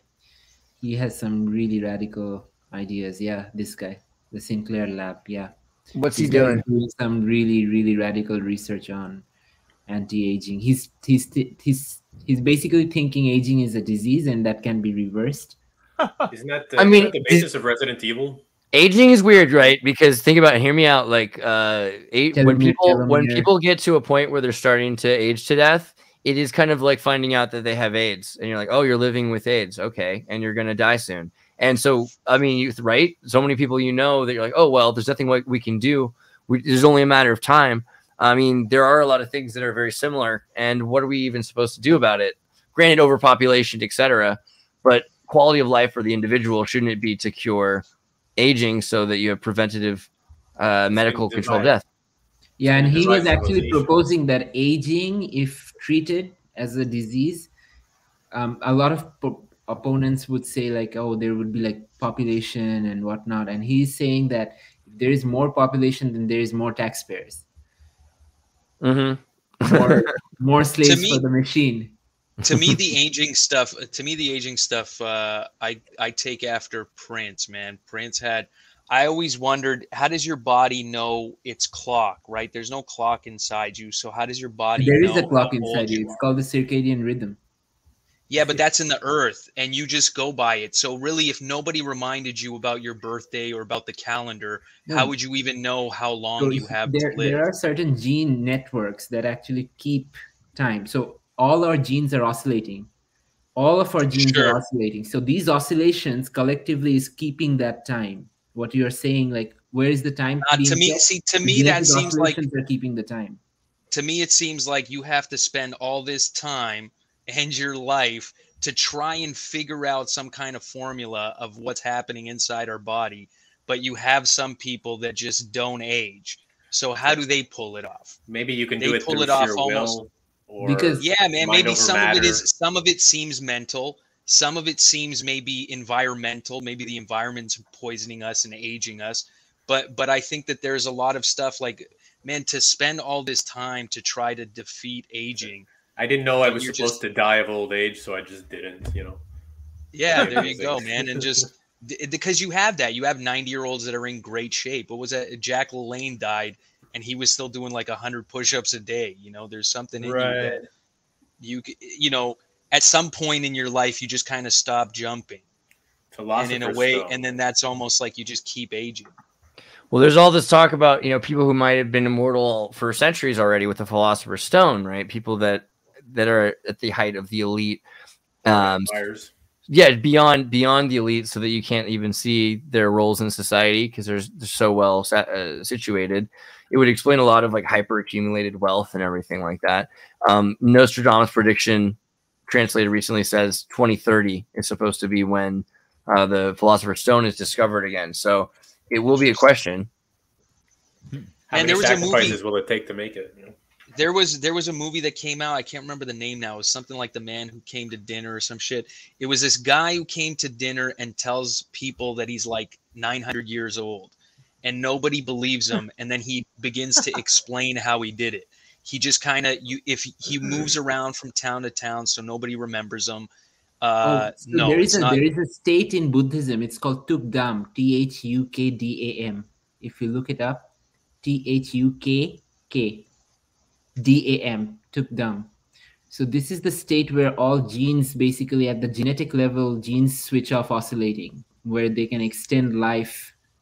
So now in Harvard, they're studying this state, and it's basically, they cannot say the person is dead because it's post-death. Like they enter in a clinical dead state, but their genes are at the very lowest oscillation level. Their genes are switching on and off, but they are basically clinically dead.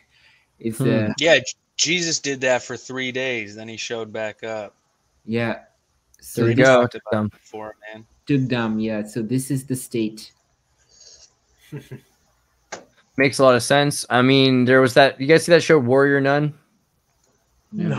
Yeah, that's a funny show. Weirdly based show. I'm pretty sure about Joan of Arc. I've heard of it. Yeah, okay. And yeah, deal is this girl she died. Let's just no spoilers. She dies, and then they like have a nun who's a warrior nun with a Buffy like powers from this angel's halo, which is a metallic seraphim piece of antiquity technology, and they just jam it into this dead girl, and it brings her back to life, and all of a sudden she's a superstar. who's got to like fight with the warrior nuns, and it's pretty based. It's a pretty good show actually. Based on a comic book, so of course there's that for it. But yeah, she goes into Tukdam basically. I was thinking the whole time maybe she's not really dead and she's doing the meditative state because she was just like, you know. So it's like a sacred undead. Yeah. Like the positive version of a zombie, basically. I mean, and then there's hey, someone in the comments posted the movie. It's called The Man from Earth. Oh yeah. That is a very good movie, to be honest. Man from Earth. It's a very interesting concept. I watched it. It's really good. He doesn't die, so he lives forever, kind of like Randall Savage from DC. Randall Savage is in DC. Yeah, that's what I was about to say. Holding on to a cock mushroom. All mushrooms are cocks. Oh right, this was like a low budget. I remember this now. Yeah, man, it took place in one room. Like it's a great idea for a film. Like you just take one location and the whole thing. What's it about, Kevin? It's this. So this guy apparently, like he hasn't died. Like if you stay out of trouble, like he can get killed. You could shoot him. You could run him over. But he just kind of keeps a low key. He's a teacher. He goes to schools, but he doesn't stay long enough for people to remember him. And he just kind of keeps floating through time. And he's seen like all the ups and downs of human civilization. Is really cool. And nobody at the dinner table kind of believes him. They just think he's nuts. He's basically telling a story, but he's lived through it, right? Mm-hmm. It's like Highlander, except minus the action. Yeah. Exactly. Yeah. And Which you gotta imagine there would be like a lot more action if you were, you know, that's the thing in the Sandman, Immortal Man. I don't know the bar. What's it called? What do I even look up to find? Yeah. He goes to a bar all the time. Bar. I think it's like they have a coffee together every century or something. Yeah, Death's a Mugs game. This is my favorite franchise of all time, by the way. Yeah, it's super great. Mugs game. I'm gonna type that in. It'll help come up with it. But yeah, he basically goes to a bar in the 13th century. Dude says he doesn't want to die because it's stupid to die. He's like, it's not going to do it. I refuse. And then Death's there and Death's brother's dream. He's like, all right, well, you know, what if we just meet in 100 years? And he continues to meet him. But as time goes on, it's like, this is great, except for when they eventually find out. And then they destroy his life and, you know, think he's a witch and try to kill him, which sucks when you're immortal. Like, if you're not a witch trials or whatever, because you just die. But if you are and you live through it, that would suck, you know? Over and over again. So that might be a thing, people hunting down immortals, you know, in the future. Vampire hunters is like such an important part of we have the plague and then we have these vampire hunter stories, you know? Yep.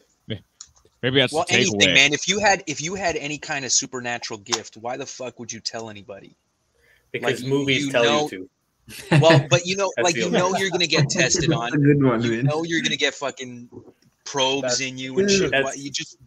That's if you're smart. You figure it out. Yeah, if you figure it out, just say nothing. You know, use it to your advantage and don't say shit. You know, Blade 2 is where it's at. Blade 2 is a freaking awesome. Yeah, I'm about to rewatch the Blade movies. Nice. Should do it. I'm gonna probably rewatch the best. The best I'm got Ron Perlman in there. Oh, so good. Yeah, Ron Perlman is genius, man. Whatever. He's so good. Ron Perlman is amazing. My uncle met him, and he is just a freaking tank, man. That guy. These movies, though, I mean, they're all about this idea. It's not just the allegory has already been made. Vampires to nanotechnology, adenoviral mutation, transhumanism. I mean, it'll probably be something where, like, you know, there was a thing. If you take antibiotics, you're not supposed to go in the sunlight. I remember I had some antibiotics once that said that. I can only imagine. Yeah, I did too, actually. Vampires don't have a soul in like any mythology, I don't think. Well, they have like it depends because there's different types of vampires as time has passed. You know, we have the ones that are redeemed vampires, and then because like it's a hierarchy. Energy vampires. It's a hierarchy based on the Dracula myth that like has been diluted over time. So you have like the redemptive vampire, like Angel or Dude, Angel's so cool. I love Angel.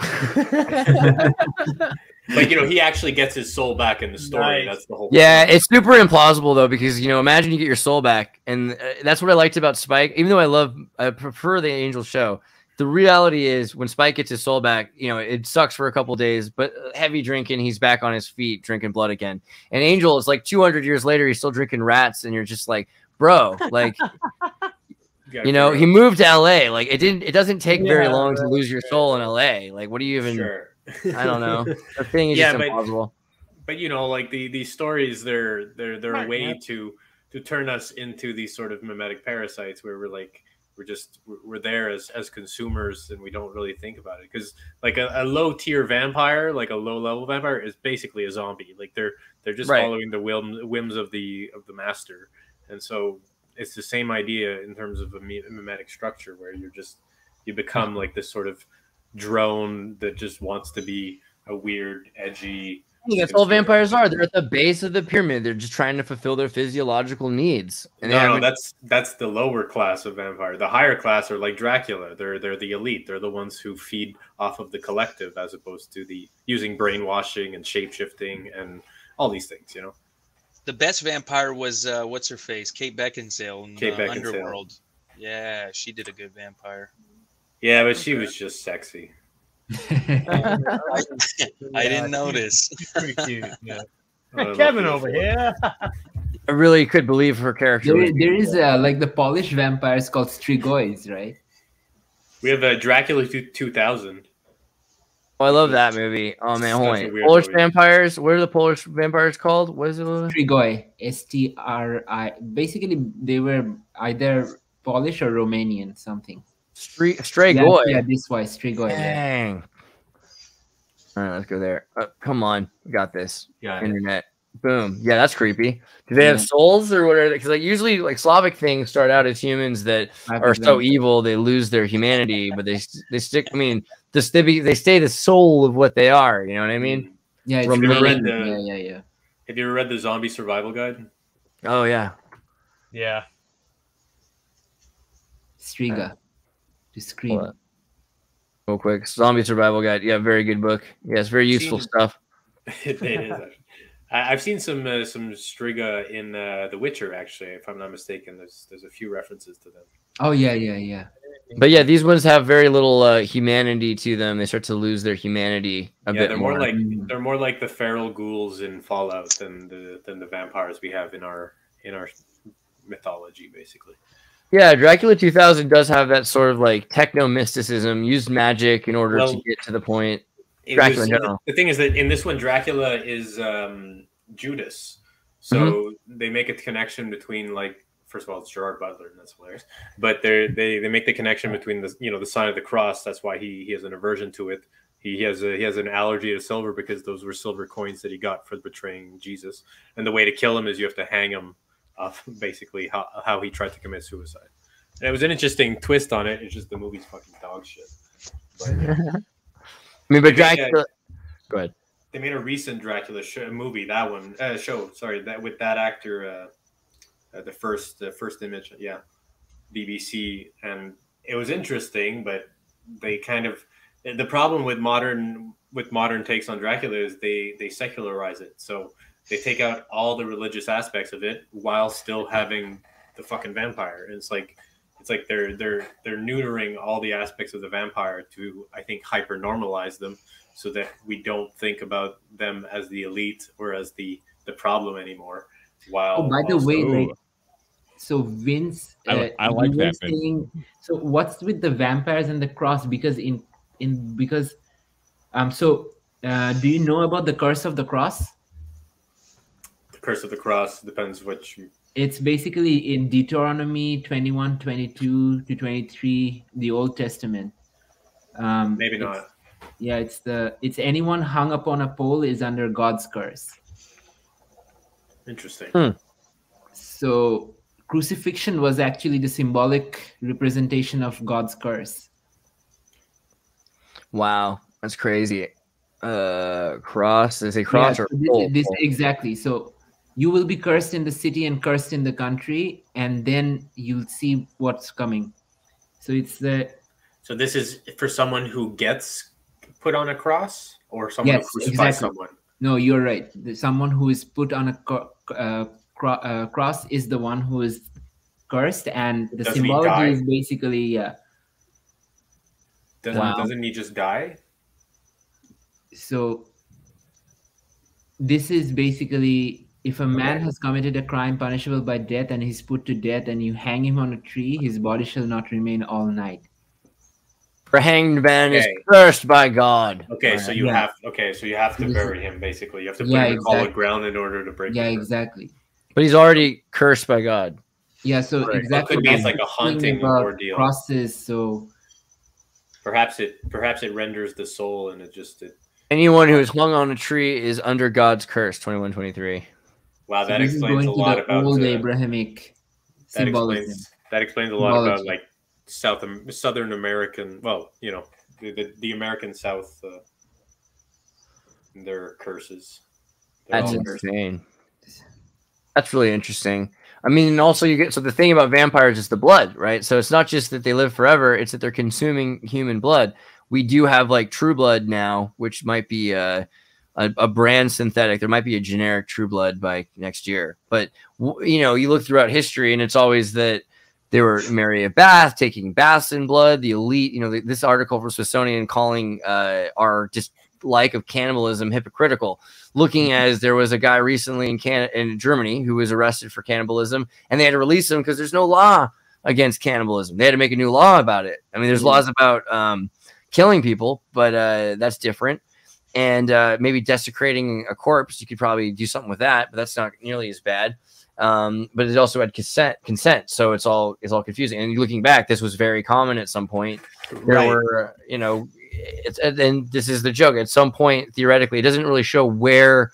Yeah, no, there's no point in this article showing when the elite stopped doing this. You know, now we have like they put it in our faces with certain symbolic gestures, like the spirit cake stuff, spirit food. I don't know what to call it, but like spirit cooking, spirit cooking, where they make mock human bodies and then eat them, like forming it into a cake. Do you have a French word for spirit cooking? I'm sure it's actually way scarier that way. Not particularly. I mean, le cuisson d'esprit, like it's not particularly different.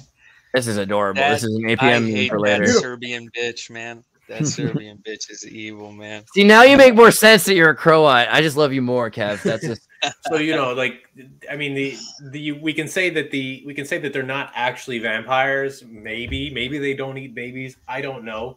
But all the symbols of them eating the poor is rampant, you know. And then you have the inversion of that, which is, you know, eat the rich. And so it's like eat the rich is basically zombies. Like you can think of it that way. Like you turned us into consumers, now we're going to consume you. And the consumer is the zombie. You know, he's the low rung vampire. Yep. Man, to me, there's a weird, like they've always trained us on blood. They even teach you in church, you know, drink the blood of Christ. Yeah, exactly. You're right. There's a very weird you're bringing up. Yeah, they're constantly feeding us this idea. And another thing I was thinking, like vampires are cursed, so you need a bigger curse than the vampire to like cut the, you know. So I mean, like you need the cross to cut the vampires. It doesn't need to be a curse because I mean, you know, like depends which framework you look at it as. If you look at it as miracles versus you know, demonic magic, then it can be considered white magic, and it doesn't have to be a curse. You don't have to curse a demon because the thing is that demons. Let's say you try to kill a demon. Sometimes it's part of a ritual. It's a ritualistic act to kill a demon, especially if it just goes back to hell and then comes back. And so this is you feeding into basically turning yourself into a monster, you know, gazing into the abyss to become. But I think there is something to killing a demon, man. I think you're supposed to send them back to hell because they don't even want to be there. You know what I mean? Sure. They enjoy coming here because this is almost I agree, but I think there's a way to do it that isn't playing into the hands of that demon, whatever it may be. By the way, Andrew, but it's not even demon. It's like you know when you do an exorcist, like right there. You gotta cast that demon out, right? Sure. Like you gotta yell at him a bit. You gotta. That's its aversion to the sacred, though. You know, I mean, if you're vulgar to a demon, he'll just be vulgar right back. If you act holy towards it, then it gets disempowered and hurt. What was that? What was that Keanu Reeves movie that he did? Constantine. Oh, that was a good one. Yeah, they turned him into a woman in Sandman, the Sandman Netflix.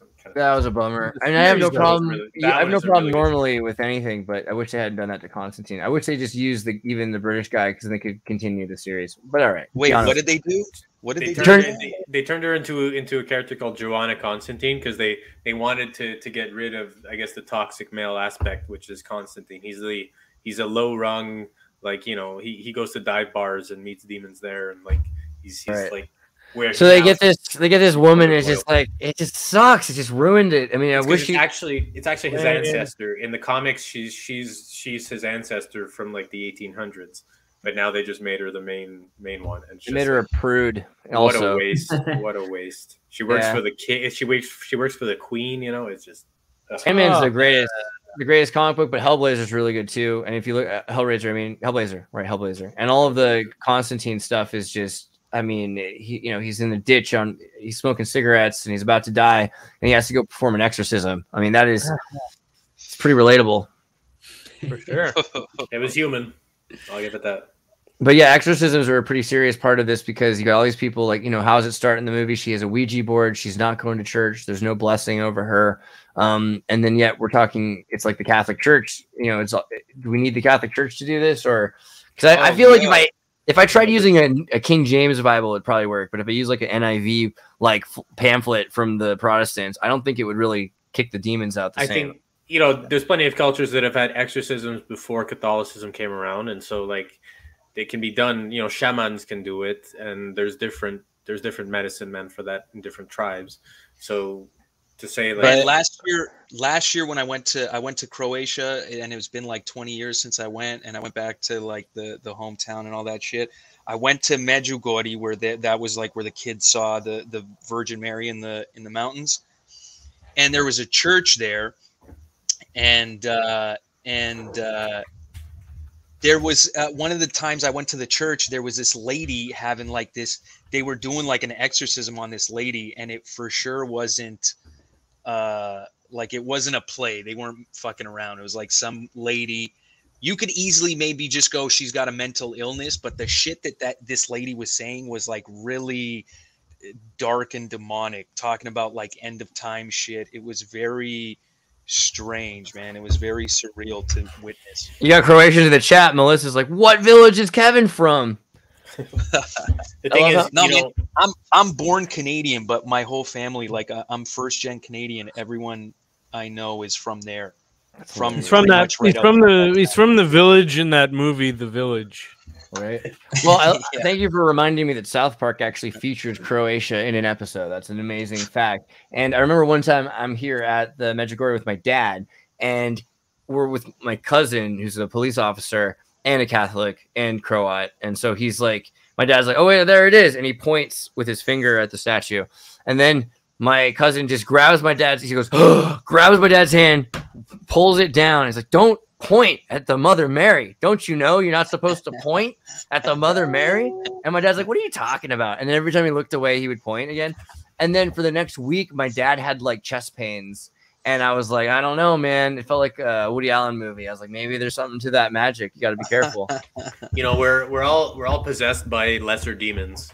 That's just part of our psychology. It's part of the shadow. There's things that lurk in all our shadows, but they're not the same sort of demonic entities that we would see in the movie Exorcist. It's not, the devil or a higher demon. We all have our demons. I went to that cave. They all have their pound of flesh that they want. What did you think of the cave? I have a friend who worked on the Muppets, and he also did Croatian propaganda during the war. We're gonna have him on again soon, Joe Tripp. And I was always like, what do you think about all that? And he's a propagandist, so he thinks the whole thing is just like state-sponsored publicity about magic. But I can't help but think there's something to this. What do you think? That cave, so we went there, and it was bananas. Me and my girlfriend went. Nobody in the town. Everybody we told, we go, hey man, we're gonna go to this cave, and it's like 20 minutes outside of town, and nobody's heard of it. Nobody like in town is familiar with it. So we go, and the lady that was the tour guide, she took us in, and then there was a spot that they weren't allowed to let people in yet, but also we were like the only people that came in a week or so. So they let us go into this tunnel in the cave at the bottom. Wow. And you go in and there's no light in the tunnel. And when we turned our flashlights on the phone, the whole cave that we were in, like you had to crawl through this little tunnel, you get in and the entire thing is just glittering. It feels like you're in the middle of space. It was something that the lady told us this story. It was like there was fairies there and some shit. Like there's very non-religious kind of folklore to it. Oh, and I was at the pyramids too, man. That was a Yeah. cool This is the place. Bosnian pyramids, right? So what do you think about this? Because again, this is I get why you don't want your home to be UNESCO heritage site, because that would be like you can't remodel it. But what, I mean, they're telling you that this isn't real. They're like, this is a mirage, you know. No, man, there's no way. When you go, it's literally a pyramid just covered in dirt. Like we went, we took a couple tabs of acid and we started walking up. Like they take you halfway up the pyramid and then the rest of the halfway you're on your own. So, man, Croatia's changed in a decade. Sorry, keep going. Man, it was really weird, man. We got to go in these. Yeah, they had tunnels underground. There's a lot of water that runs underneath. Which also is something similar to the Egyptian pyramids where they had water running underneath. So it definitely seems like, I mean, if you had to just throw something out there, it almost seems like a very high level, like energy battery for the city, something like that. But there's something very real to it, man. That it's not just, it's just basically a pyramid covered with dirt and grass. But it's there. I'm a big fan of the idea that the pyramids were keeping the weather and energy patterns with bells, right? Did we talk about the bells before? So Liberty Bell, if you look at the Liberty Bell in 19th century, it's, you know, the broken bell, right? But it's broken in this, it looks like it was purposefully broken. That's a crazy break in the bell.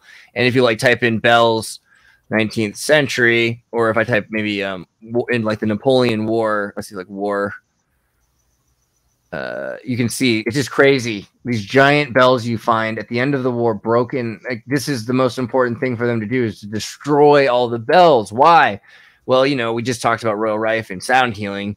So you might have some idea where I'm going with this idea that these bells were environmentally essential. They have a pitch correct, like every time a church is built within the distance of another church's bell ringing, it can then send the signal, kind of like whales, right? It's the same tone being broadcast, and it continues a resonance frequency. And so by disrupting that frequency so that at the same time they can't continue the stream, then it completely destroyed maybe whatever infrastructure, you know, Randall Carlson's talking about. Right, there wasn't there also a German, didn't they say aliens gave the Germans like a Bell spaceship or some shit like that? No, the Glockenspiel? There was a project. There was a project. One of the weapons that Hitler was working on alongside nuclear weapons that they called the Bell, and it was allegedly like a time travel device using. That's right. Using magnets, and they never found the bell. They only they did. They were tied to. I know where the bell is. So, well, sorry. I mean, right there. Called Red Mercury. So first off, I had an East German exchange student growing up, and so he's from East Berlin, and I've gone to East Berlin several times. I remember, I think 1999, we went out to this old quarry lake, giant lake, man-made lake. It was quarried out for all of the steel, and along this concrete road that's been there since the 30s, it's just, you know, they made it right once, and they just haven't had to update it.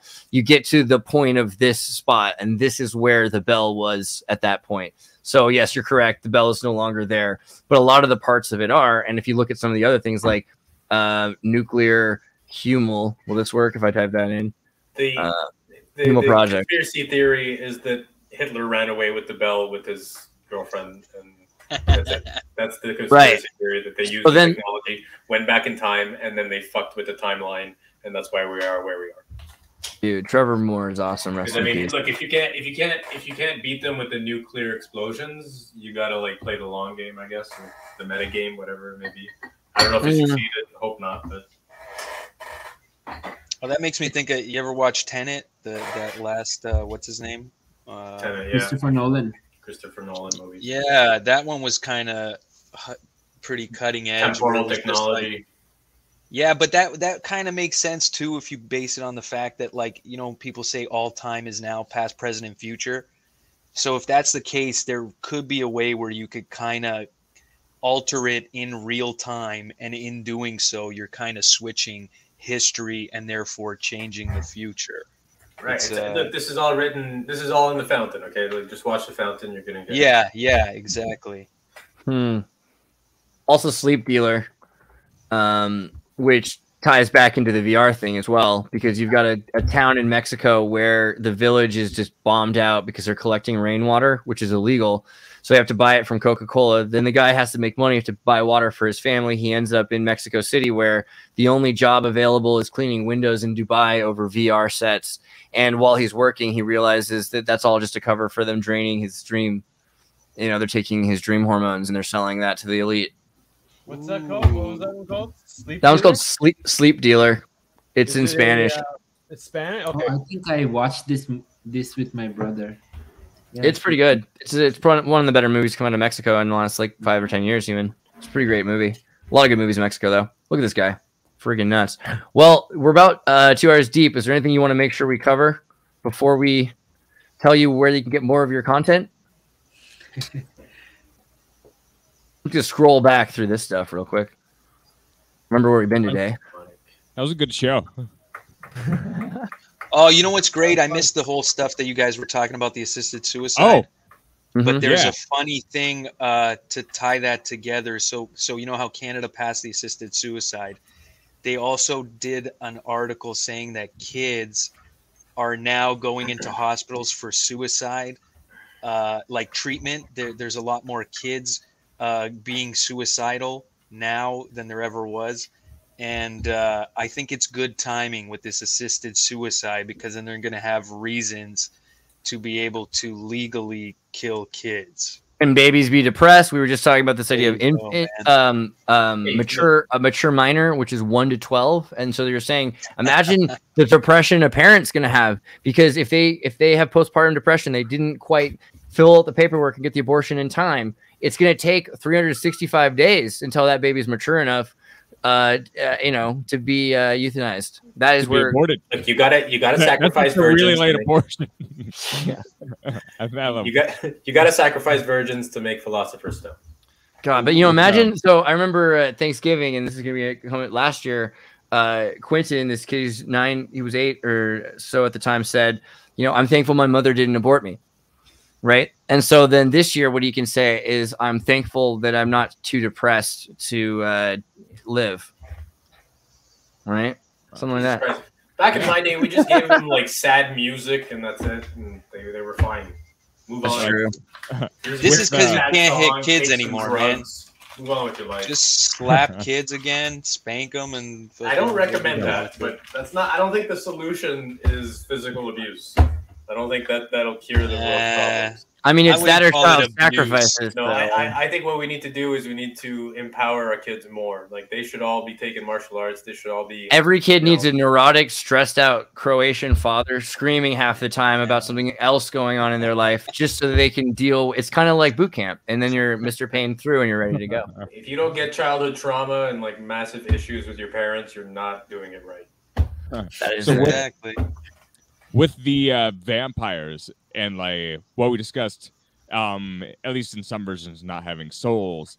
The takeaway I think from that is kind of that I think most ideologies and religions would affirm that a person has a soul.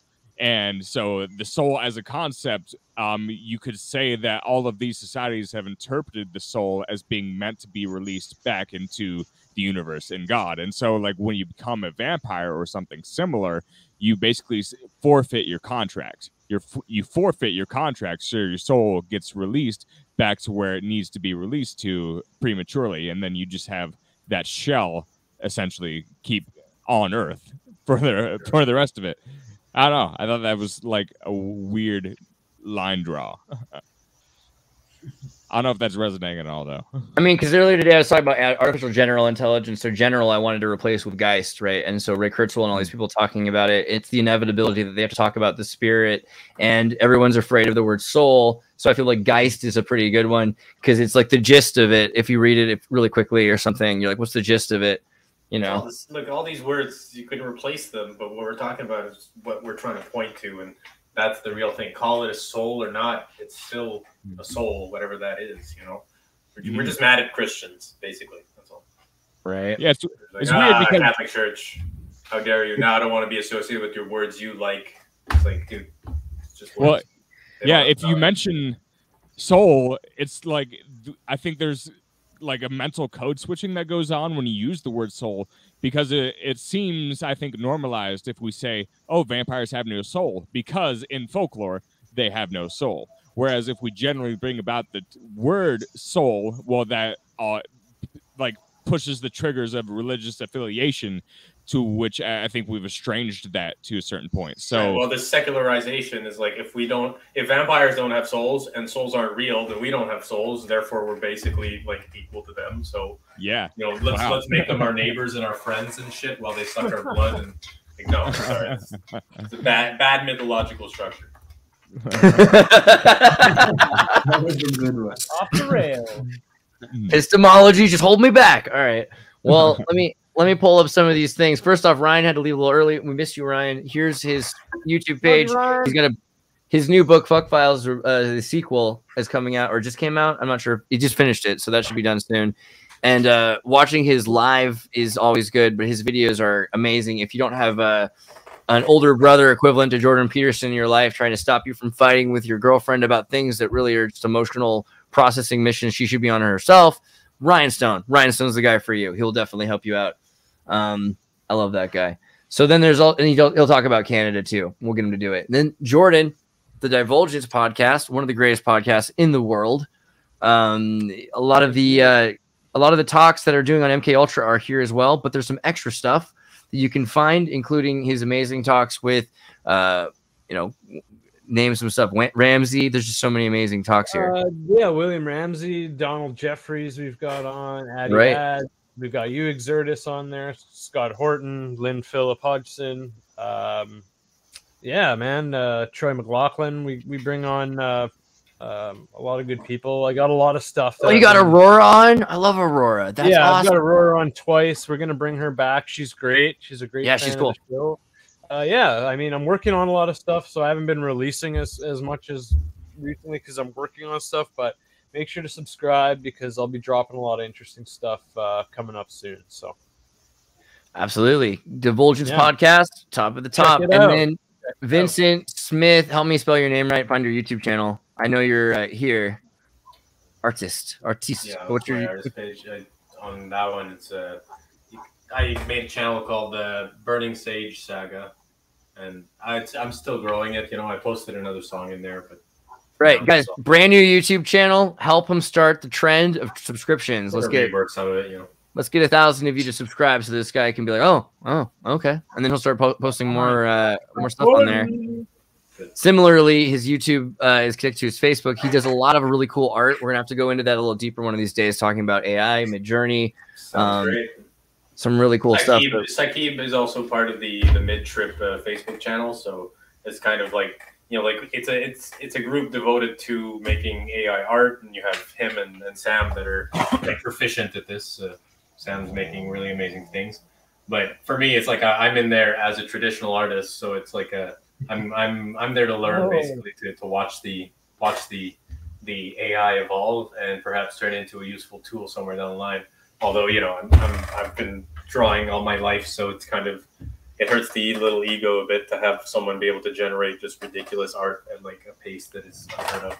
But yeah, but we're all cooking with frozen food, so you know it's a little different. But it's interesting. It's interesting to learn, like to see the dynamic and like understand the psychology, that like the impact that it has on not only our way of self-creating and self-generating, but the, I guess, the mythologies that'll emerge out of it, because art and psychology and even psychological healing and all these things are directly tied, but we don't know what AI will do to that, because once it's a dime a dozen, you know, like art loses a lot of power. So as soon as I have $1 million, or in the next couple of years, someone else will, probably next 10 years, if they, you know, I can do it faster though.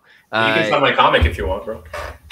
what I can do if I had just a few more RTX 4090s is I could live create frames, and it would be super chatted that whatever you want to see, a live cartoon being made for you as you're sitting there for you. And that's not very far from reality, actually. I can virtually do that now, but I have a lower frame rate than it would be convenient.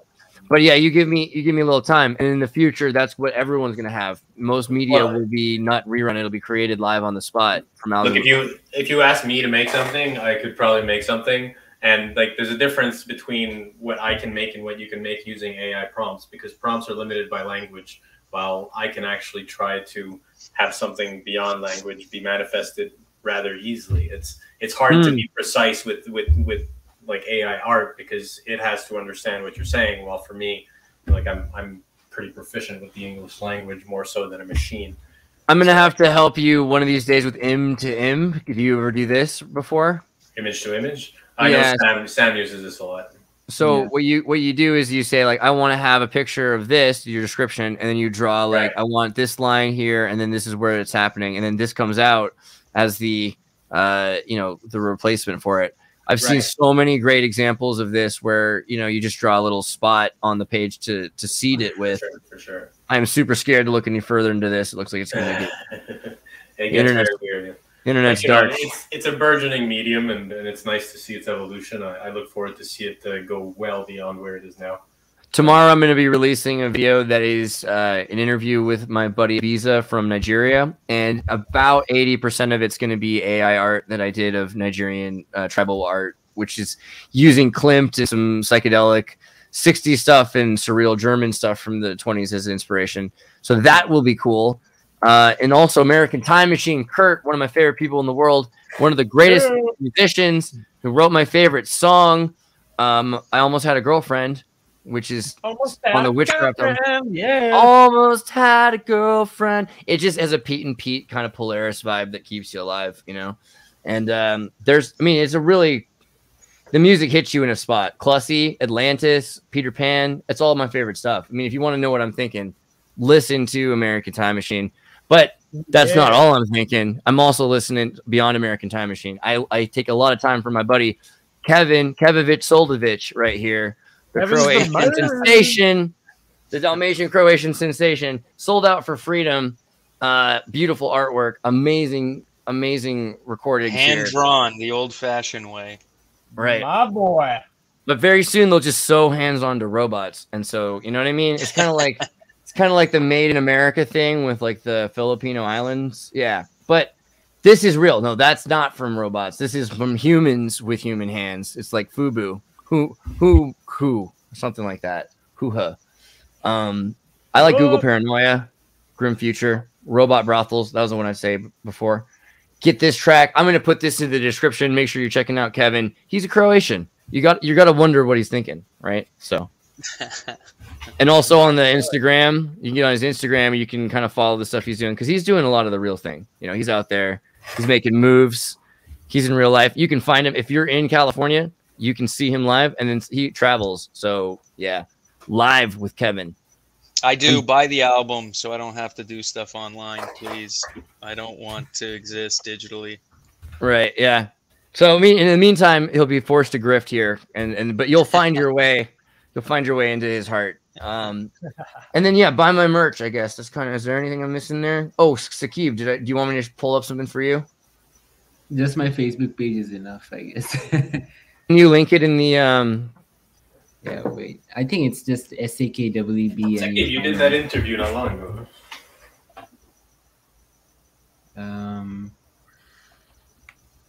That's not the football club. Is not you.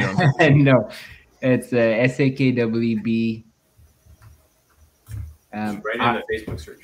I think it's just like SAKWB and Rahman, RAHMAN.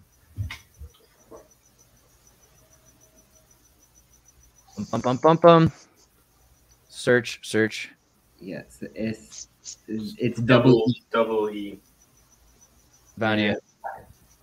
That's me. Epic. And so you're doing AI art, and you're a mathematician. there's a lot of stuff we're gonna have to talk about even beyond philosophy, although mathematics is philosophy. So we'll definitely be in touch and we'll do something soon. I love some of the stuff you're putting out on the mid trip. I'm gonna have to come to Montreal now that it's cold and dark. It's perfect. It's like exactly my favorite kind of thing. Yeah, I love you and fill you with mushrooms. Oh, okay. Well, hard to say no to that. I love some of this stuff. This is crazy. This is an AI piece too. Yeah, all these are AI pieces. But these are by Brian. This is by Brian Allen. Oh, we went to Brian's page. Okay, I'll go back. Okay. But this is if you scroll a little bit down, he just shared it. See, these are my stuff. Yeah. Right here. Yeah. Okay. Wow. That's awesome. What the heck? Stuff, man. We're gonna have to compare notes, bro. I'm gonna send you some of my stuff. We'll talk about your prompts. That series was I made it. It's called The Garden of Noetic Delights. Let's get in touch about. I'm doing a comic book, all AI art, so we'll definitely have to be in touch. This is the collage edition I made. Like, wow, man, my AI art looked nothing like this. My AI art looked like it was stolen from my brain. Yeah, they're getting pretty advanced in what they're doing. Yeah, if you want, that's why I say so. Saqib, thank you. Make sure that you guys join this group. Vince and him are in mid-trip. I mean, it's a Facebook group, but you know they're not trying to censor you for making art. And a lot of the time, they'll tell you the prompts they use, and the prompts will help you because once it knows to look for certain things like diorama of techniques and stuff. Monster. I don't know what you typed, but it could have been diorama. I don't know, or model, something like that. And yeah, the Niagara Falls shirt is super fly. Come on, that is the coolest thing. I love that, man. I love that. There's no way around it. You guys need it. It's on sale now. Get yourself the hooded sweatshirt or the coffee mug or the t-shirt. It's so cool. I'm so excited. All right. I'll see you guys next time. Thank you much for being here. See you guys. Canada is a country.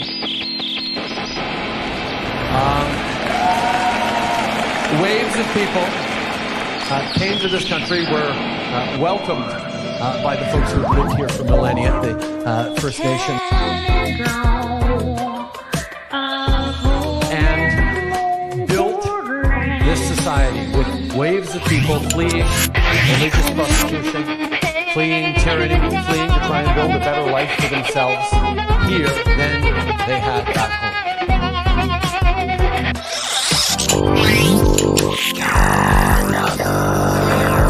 Whether it's folks fleeing from world wars or fleeing from civil wars,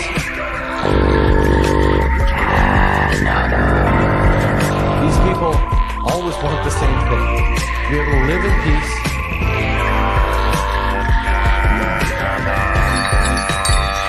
to raise their families, create a better future for themselves and their communities.